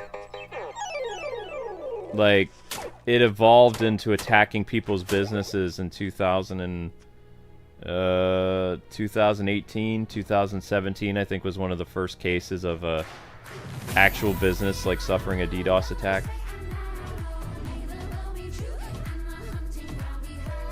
When the internet started to do a lot more live streaming stuff and things like that, then people would hire folks to DDoS streamers and streaming content, news content, other things, so you can disrupt the, you know, the ability for people to watch whatever the stream or feed they're watching, crash websites, all kinds of stuff.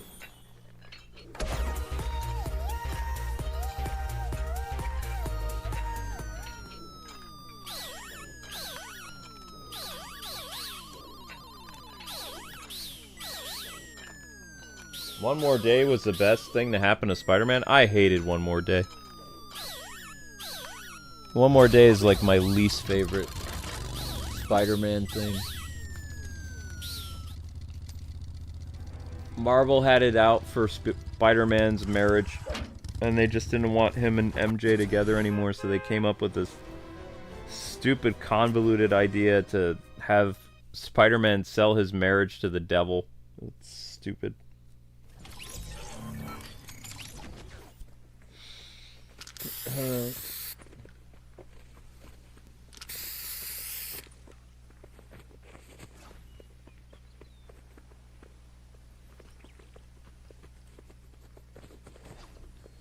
Is Paul still around, or is Paul gone now?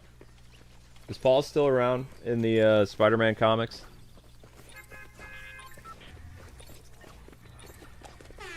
What character are you supposed to be?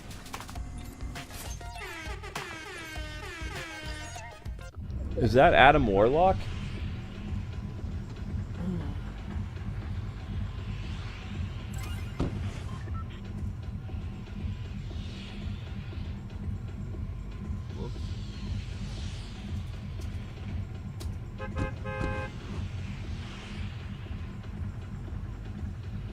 Paul is still around? Ugh.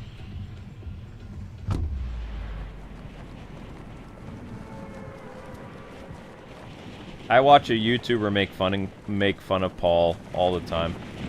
I watch a YouTube channel that pops up into my feed like once a week. They make these AI voice things and they roast Paul. It's funny.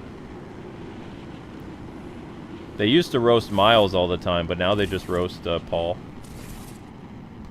And they have like these AI voices and stuff. It's kind of funny.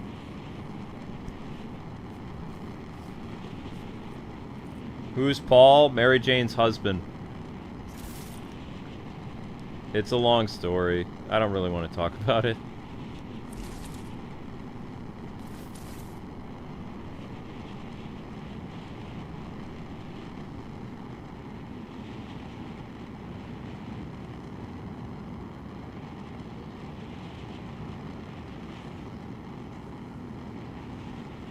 Paul's the worst character in Marvel. He's pretty bad, yeah.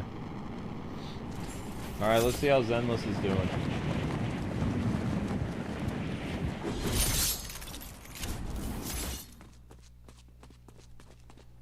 $9.55 for Zenless.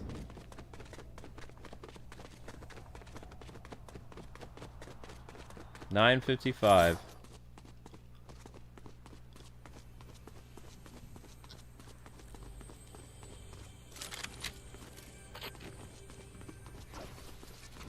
Ah, duck on it. Poor Peter Parker.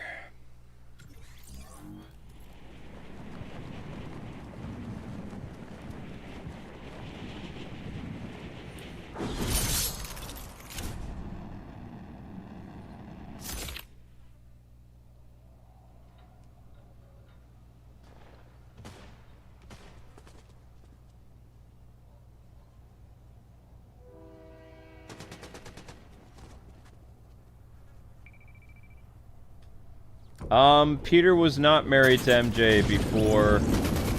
Peter and MJ have been broken up for 20 years. It has been 20 years, hasn't it?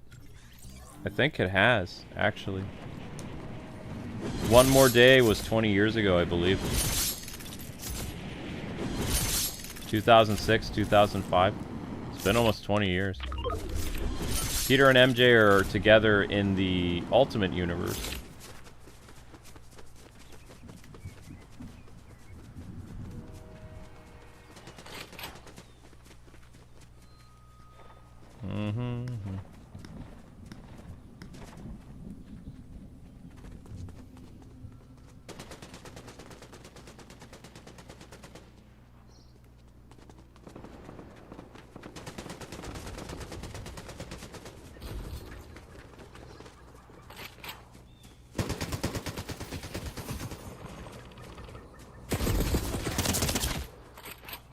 These guys are really good at reading maps and stuff.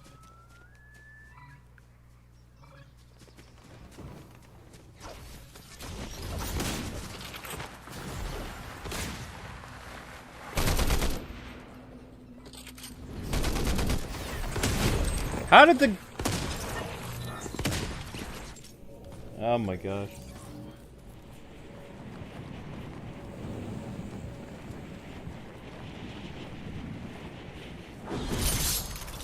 Yeah, it's been 20 years since they broke up. So Peter and MJ were dating again. And then she married Paul. Or something.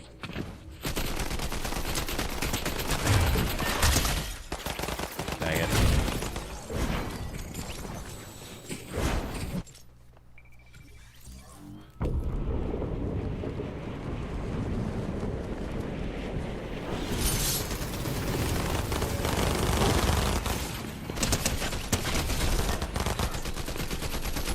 Shoot, John Wick, no!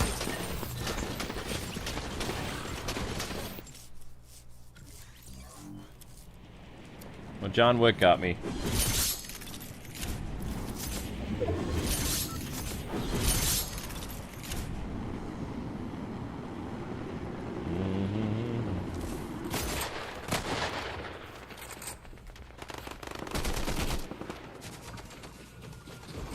Oh my gosh, one shot. Holy crap. Oh.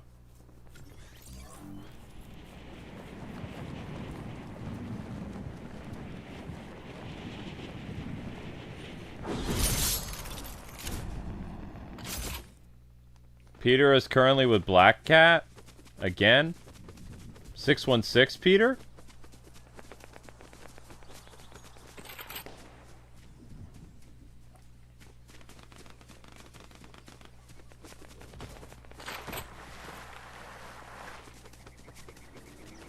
$9 to $27, that's insane.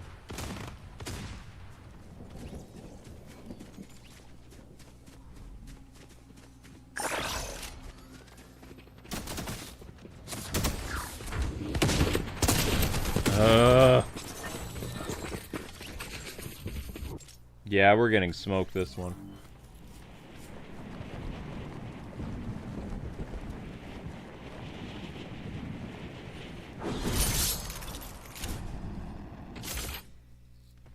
$616 has his symbiote suit again.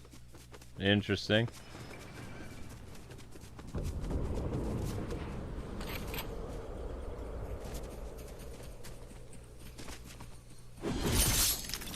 So let me ask you guys something, because I don't really follow Marvel Comics or DC much anymore.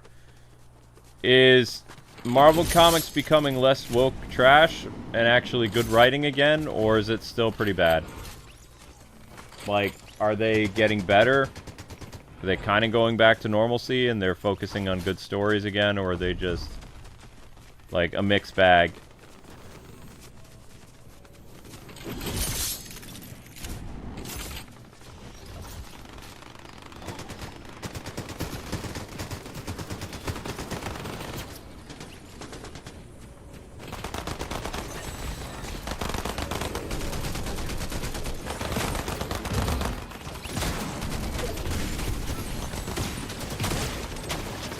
One shot.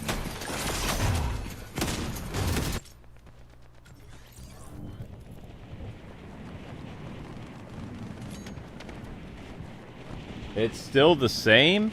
Wow. Same state as DC? Oh, that's depressing.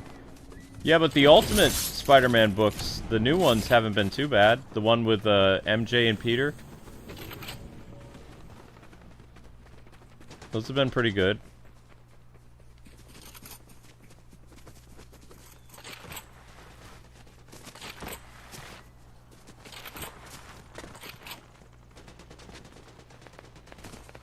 Wow, I was really hoping that comics would finally start to wake up, but it looks like gaming is going to be the one that goes sane first. Mr. John Wick.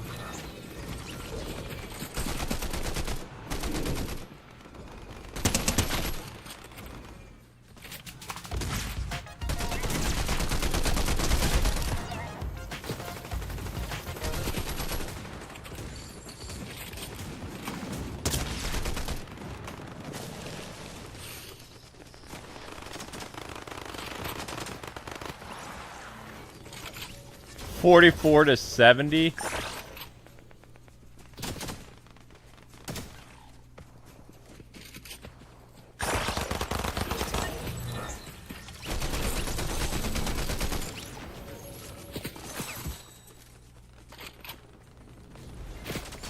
Ouch.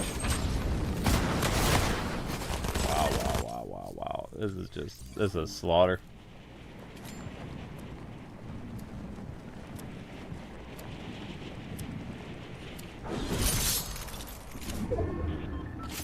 Yeah, they remade the Ultimate Marvel Spider-Man Ultimate books. It's different. It's a Peter Parker in his mid to late 30s with kids and a wife before he becomes Spider-Man. Yeah.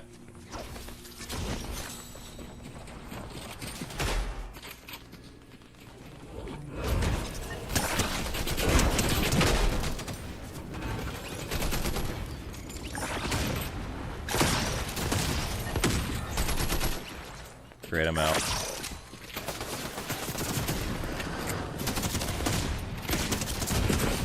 I was out of ammo. Huh. I could have killed her if I had the ammo. Oh well.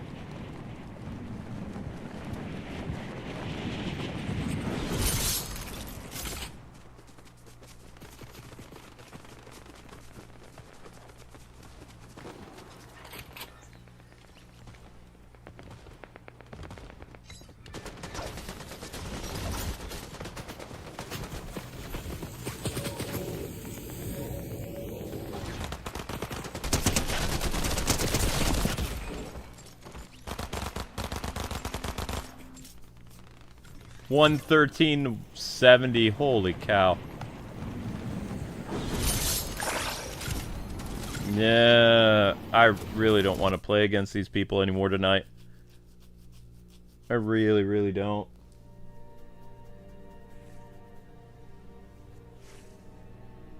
Yeah, before he became Spider-Man.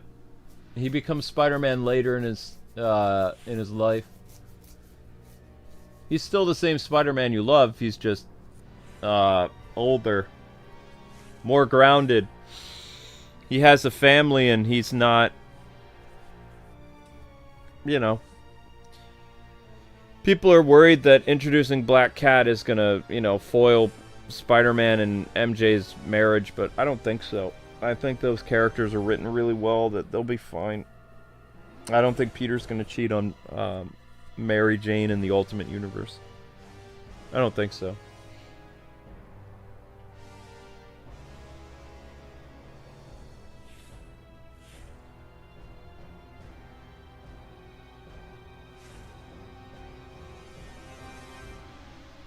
Those were pros? Probably.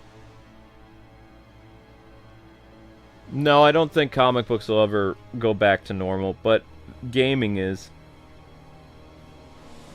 Comic book and television is kind of a lost cause, though. I told you guys this before. Like, gaming has never been something that... Comic books have always tried, like, to, you know, give people the olive branch and say, hey, you know, we're a very open and whatever community, anybody is welcome, blah, blah, blah. Gamers is like, we don't really care if people want to play games, we just don't want to be bothered with whatever. Comic books, you know, once you invite the wrong people into the comic book crowd, it's kind of a lost cause, because you can't... once they start to change things, it's like... you can't really stand up for yourself, because you have no... like, the audience has no power anymore. Gamers have all the power, because, you know, we make or break corporations based on if we support their product financially or not. Look at the difference between First Descendant and Concord. Concord is a commercial flop. Black Myth Wukong is a commercial success, whereas the new... oh, what's the name of that game that's totally flopped now? There's a brand new game that just released that only has 76 players. Some type of... it's like the super wokest game ever. Oh, what is the name of it? I've heard people making fun of it all this week. I just can't remember it, because I've never heard of it.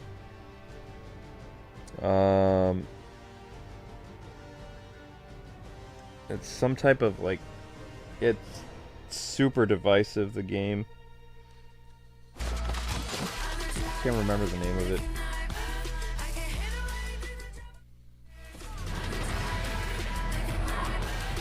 It just came out.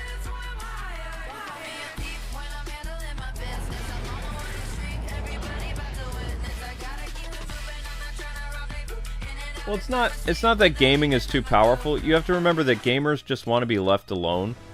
Like, gamers don't really care about social or political issues. They don't really care about anything other than what's going on in their game reality. It doesn't matter to them. Like, for gamers, you know how, like, people have, like, parts of their life that they just want to be left alone? And they want things to just be whatever. Gamers want their entertainment, which is different than television, movies, and comic books, to be separate from the other mediums. They just want to play their games, whether it's an adventure story that's set in medieval times, and just have it be about medieval times, or if they're playing like a racing car game, or if they're playing a shooter, or whatever. They just want to focus on whatever that game is. They don't care about all the noise of the world. It doesn't matter to us, because while that stuff might matter to us when we're not gaming, while we're gaming, we don't really give a flying Todd. We don't care. So, the reason why activists and all these other people are getting scrubbed by gamers, and we're winning ground back, like, think of it as like a war campaign, like Warcraft or something like that. You know, the activists have like a pretty good hold on the map, but the more battles that we wage against the activists, the more land we seize back. So we're gaining ground again, and they're losing territory. They've lost publications this year. They've had, companies go under that were part of their cause. And we've had companies join our cause. So we're gaining, in terms of the war, we're winning. If people ever ask about the culture war, like, gamers are the ones that are actually winning the culture war. It's a slow process, but we are winning ground. Like, we're getting back more and more of what we lost. Dustborn, yeah, that was it. Dustborn is like the jokiest game ever. It's horrible. Yeah. Yeah, Dustborn, Concord, all flops. Yeah. Yep. Black Myth Wukong is already on Steam. I think it was like 2.7 million players worldwide. And it just shows you, like, a lot of these people aren't really gamers either, because I was reading some of the articles from the Mary Sue and all these other people, like, dunking on dunking on the chuds, as they say. They were saying, well, this was a fluke that all these players joined Black Myth Wukong and played, like, 2 million people played for one day. It's like, you idiot, people go to sleep. People have to go to sleep and go to the work. But then the next day there was 2.8 million people playing. So, I mean, there is a time where people go to sleep and other players from around the world come in and take their place. In terms of, like, how long people are playing the game. I don't like how Steam tracks that. I think that's creepy. Like, I don't like how some of these companies, like, track how, like, their games are doing. That, to me, is really bizarre. But it was kind of funny that a lot of these tourists and activists were, like, dunking on the Black Myth Wukong players, when a lot of them, they did play the first day, but the reason why they still weren't playing the second day or whatever in massive numbers is because they probably went to sleep. They didn't just say, oh, I'm done with the game, because the game is like the size of Elden Ring, almost. It's a pretty long game. But, I mean, the numbers are continuing to grow. They're breaking Steam records left and right. They're breaking PlayStation records and Xbox records. It's just, gamers do need to sleep. Like, after this stream, I'm going to sleep. I have a big day tomorrow, so.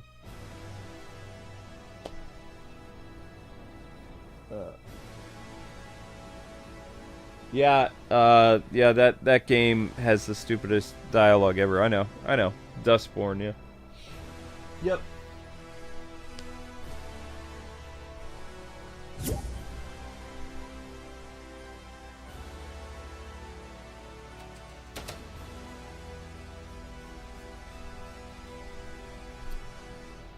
But the difference is, sadly, you're not going to win ground back in the movies. You're not going to win ground back in comic books. And, the only thing that you guys have in terms of victory over these weirdos is gaming. Gaming is fighting back. And these activists and these tourists, they don't like that because they thought that we'd be pushovers and we would fall as easily as comic books and as easily as television and movies and animation and stuff like that. But, what people needed to realize, like, when the art of war, like Sun Tzu, you need to know your opponent, and gamers are different than any other type of media out there. Like, we don't behave the same way as comic book fans. We don't behave the same way or consume the same amount of entertainment as people who enjoy television, movies, and anime. Gaming is a completely separate billion-dollar industry. And we have different behavioral patterns, and they never bothered to learn what we wanted. And, if I was a woke activist, I never would have bothered with gaming in general because it's a losing battle. Because you'll never turn these people. Not fully. Because even the people that they think that are on their side, they're starting to reject them because it's becoming too much. Like, they just don't care. Is in terms of the war, we're going to win. I predict by 2026 we're going to have so much ground that most of the consultant agencies that are driving us all crazy are going to go out of business. And unfortunately, I think we're going to lose like probably one. If one of the bigger companies like Ubisoft or I wouldn't say Capcom is too bad. There's another one that's getting kind of bad. But if Ubisoft doesn't change course, they're going to end up going bankrupt, which will be devastating because Ubisoft's been around for so long, you know? But they've made their bed with the activists and the other people, so if they don't course correct in the next like year or two, they're in big trouble. You know? Because their company won't be able to withstand like so many flops. They'll just, I don't know.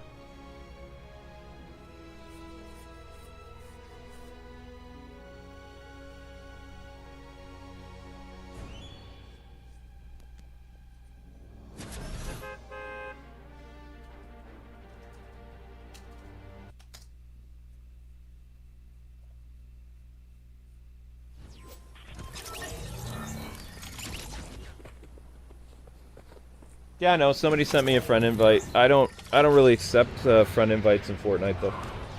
Not during the stream.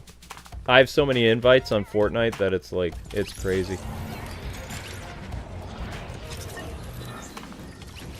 The biggest prediction that I see for the gaming industry is that Asian companies like Hoyoverse and like the people that made Stellar Blade, the people who made Black Myth Wukong, like, they're going to be in a very bigger position in terms of the gaming market than they ever would have been if Ubisoft and a lot of these Western developers hadn't chased a phantom audience that doesn't exist. Because these companies, they're appealing to gamers, and gamers are liking what these companies have to offer. Like, I, personally, I'm just letting you guys know, I had no idea that Zenless Zone Zero would be as good as it was, and I had no idea that Black Myth Wukong would actually be that good of a game. I thought that at best Black Myth Wukong would be like a rental, but it's basically like a Chinese version of Elden Ring with like Chinese mythology. It's a solid game. It is really good. But all the stuff that I heard coming out of about the game was just kind of like, oh, you know, this is just going to be a game to tie you over until something better comes out. I had that thought process at one point, you know, and essentially it's Chinese. It's totally Chinese. Whatchamacallit? Chinese Elden Ring.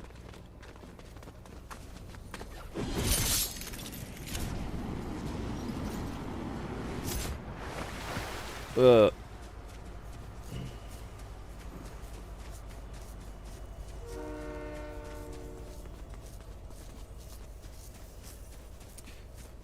yeah, Zenless Zone, I mean, they have a lot of content coming. The game's fun, the voice acting's solid, the gameplay's great. It's a little confusing sometimes, but I think it's a pretty good game. And the most interesting thing I think about the Hoyoverse people is they don't mess around. Like, if you are foolish enough to side against them, like, they will fire and replace you like, you know, nobody's business. There were, what, 3 voice actresses that were causing problems and joining the boycott for Hoyoverse or whatever. Genshin Impact and Star Rail and Zenless Zone actors that were rallying behind the boycotters, and they all got fired. And, you know, some of them were not really being vocal about it as much as some other people that deserve to be fired more, but, you know, they did something that upset the parent company, and the parent company just fired them outright. You know, you need to see more game developers have that type of backbone, personally, because that's the only way you can win against a lot of these crazy people.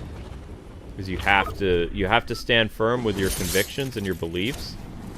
And, you know, if you have a certain way that you want your game to be made, you just have to do it. You can't, like, you know, listen too much to these consultant agencies because they'll ruin you. They don't care. They're not there to make a good game. They're there to check boxes. That's all their thing is. Everything has to adhere to their beliefs. They don't care about your game. They don't care about your company. Like, they've already, like, literally killed, at least, like, this year, there's been 4 game developers that went under after working with those consultant companies.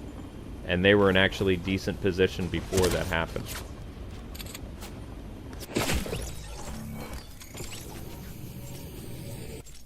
Oh, wow. Please tell me we're not playing with pro players again. It's starting to look like we're playing with pro players again. If this shoots up to like 20 kills in the next like 2 minutes, we're in big trouble.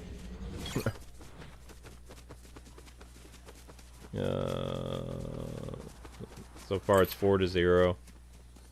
5, yeah, this is bad. Whoop, whoop, whoop. This is my last match, I think, just because I have to be somewhat conscious to make the injustice short for the morning. There is a sniper somewhere in this area, just so you guys know. If you're trying to find him, I have no idea where he is, but there's a sniper.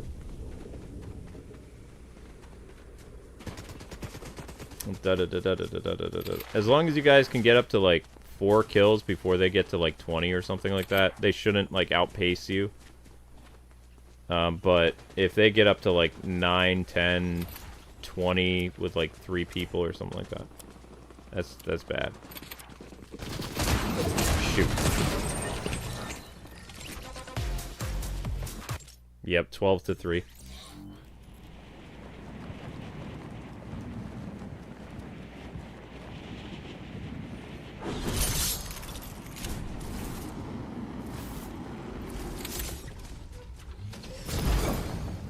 What?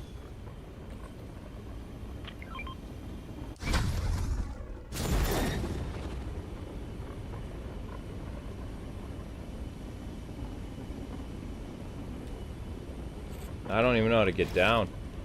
Shoot.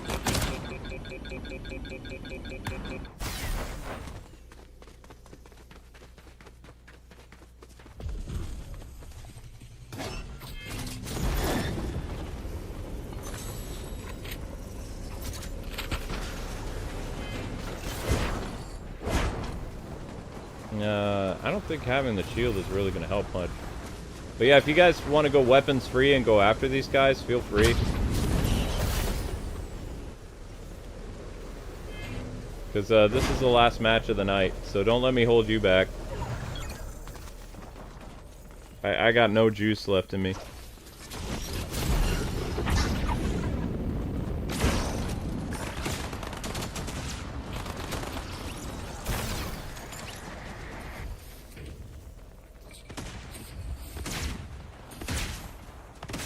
Uh, 11-26.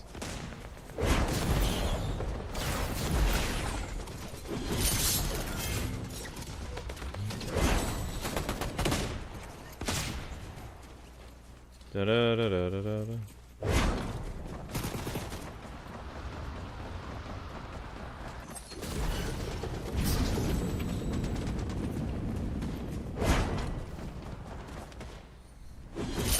My gosh.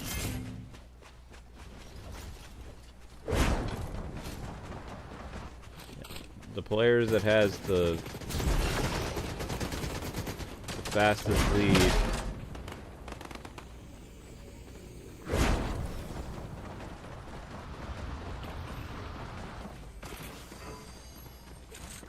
Whoops.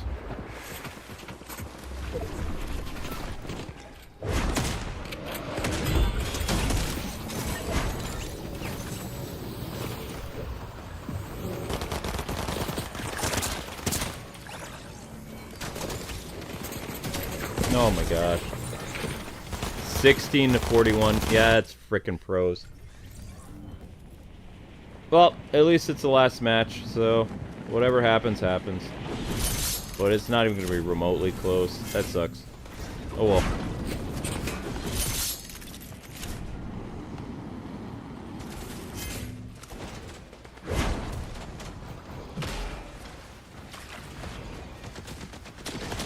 Just do your best, guys, I guess.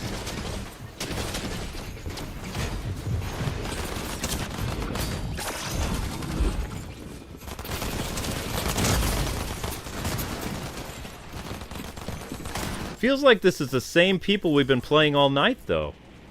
Like, why?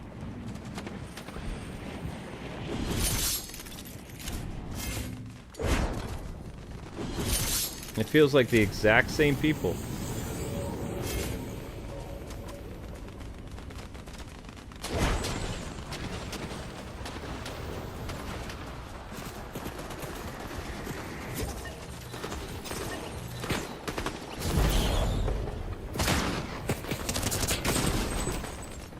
I definitely have screen watchers. I have people watching my screen.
Yeah, this was a slaughter.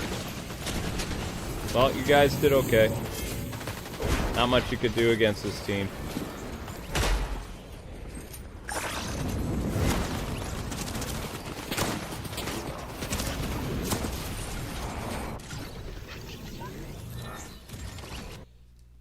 Alright. Well, if you guys want another stream of this, I'm not... I'm hoping there's no more for a while, because I really don't want to do another Fortnite stream for a while. Especially on the weekend where you have these clowns. But, thank you guys for playing. I have no idea what I'm streaming tomorrow. There's nothing we could have done, John. There's absolutely nothing. I don't even know what I'm streaming tomorrow. Where is, There's been no change with Zenless, so I can't do that. If I could see actually some improvement with Zenless, I'd set up the stream, but there's nothing. Nothing at all.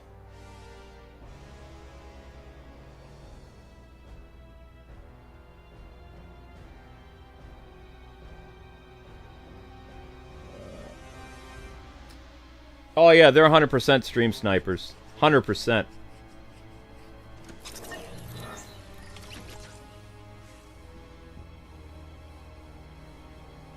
No worries, Popstar, you're fine. Guys, can you do me a solid? Click on that link that I just put in the chat. I want to see how many views we can get on that stream real quick.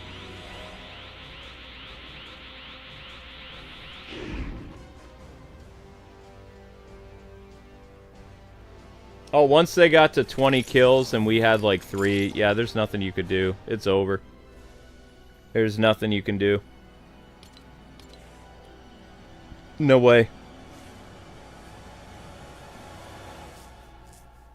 Yeah, they had stream snipers, they had all kinds of stuff, because, I mean, every time I spawned, I was dead. And not just that, they had like 2 or 3 people following me, so there was nothing I could do.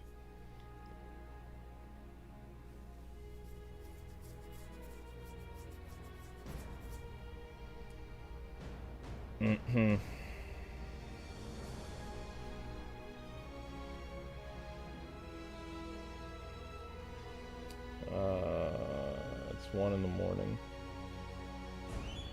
Wow, Linky did real good. Good job, kitty.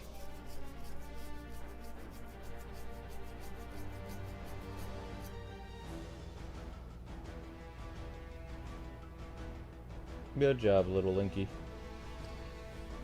Okay, so is there any improvement whatsoever?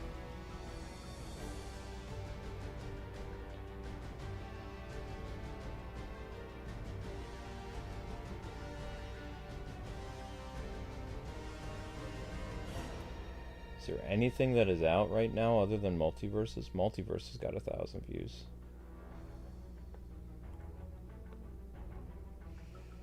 Don't really want to play that Castaway game again because I already beat it.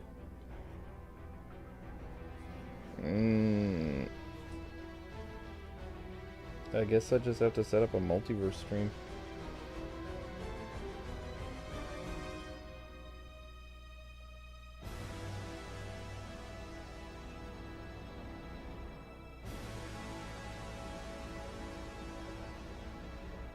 Well, I mean, they see that there's a streamer, so then they watch the person stream, and they're on the opposing team, and it's a way to rank up as many kills as possible in a, you know, quick amount of time. I get why people do it. It really sours my stream because, like, I'm not really a person that really cares about winning or losing, but I don't like being destroyed. I like when matches are at least like somewhat close, like within 15 points or something. I just don't feel like really playing and doing coverage of stuff when the when it's like a 20, 30, 40 point lead. There's really no point. Also, you know, the people you're playing with get frustrated too, because nobody likes that happening. So I'm gonna set up multiverses, guys. I don't see Zenless in the cards tomorrow. So like I said, it probably won't be back until Tuesday or Wednesday at this point. We tried. It's still at 9:55, no movement whatsoever. So that means YouTube's not counting any more views on that today. So I have to try to push views on it in the afternoon. Which stinks because, you know, I'd like to do it, but yeah, it's like I said, if it was at 970 or something, I would set up Zenless, but there's no guarantee that I can even get the, what is it, 70, 80, 90, the 40 views necessary to continue it.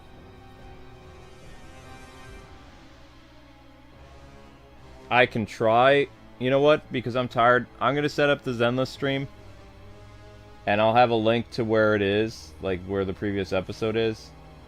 But if it doesn't get the views, I'm going to change it into something else.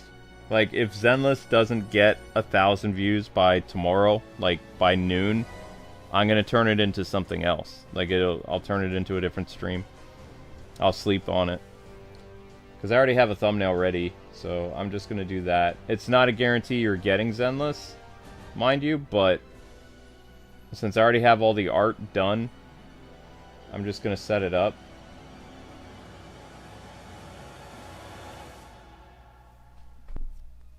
But it's not a guarantee, so don't be upset if, like, it doesn't happen. Because the only guarantee is if we get 1,000 views on the previous episode. That's the only guarantee.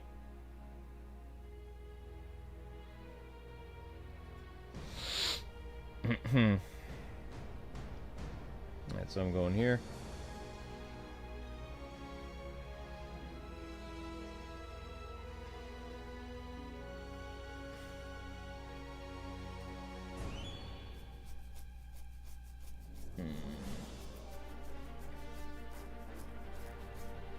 Alright, what do we have here? Send this. We're done with Jane.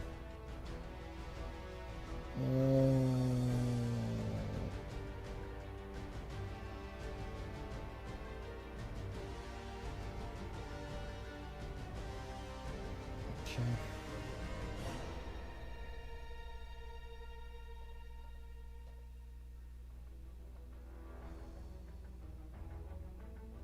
Go there.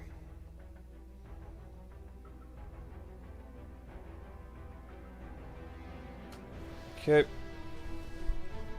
And that's the best I can do. So the rest is up to you guys. I'm going to leave a link to the previous Endless episode there.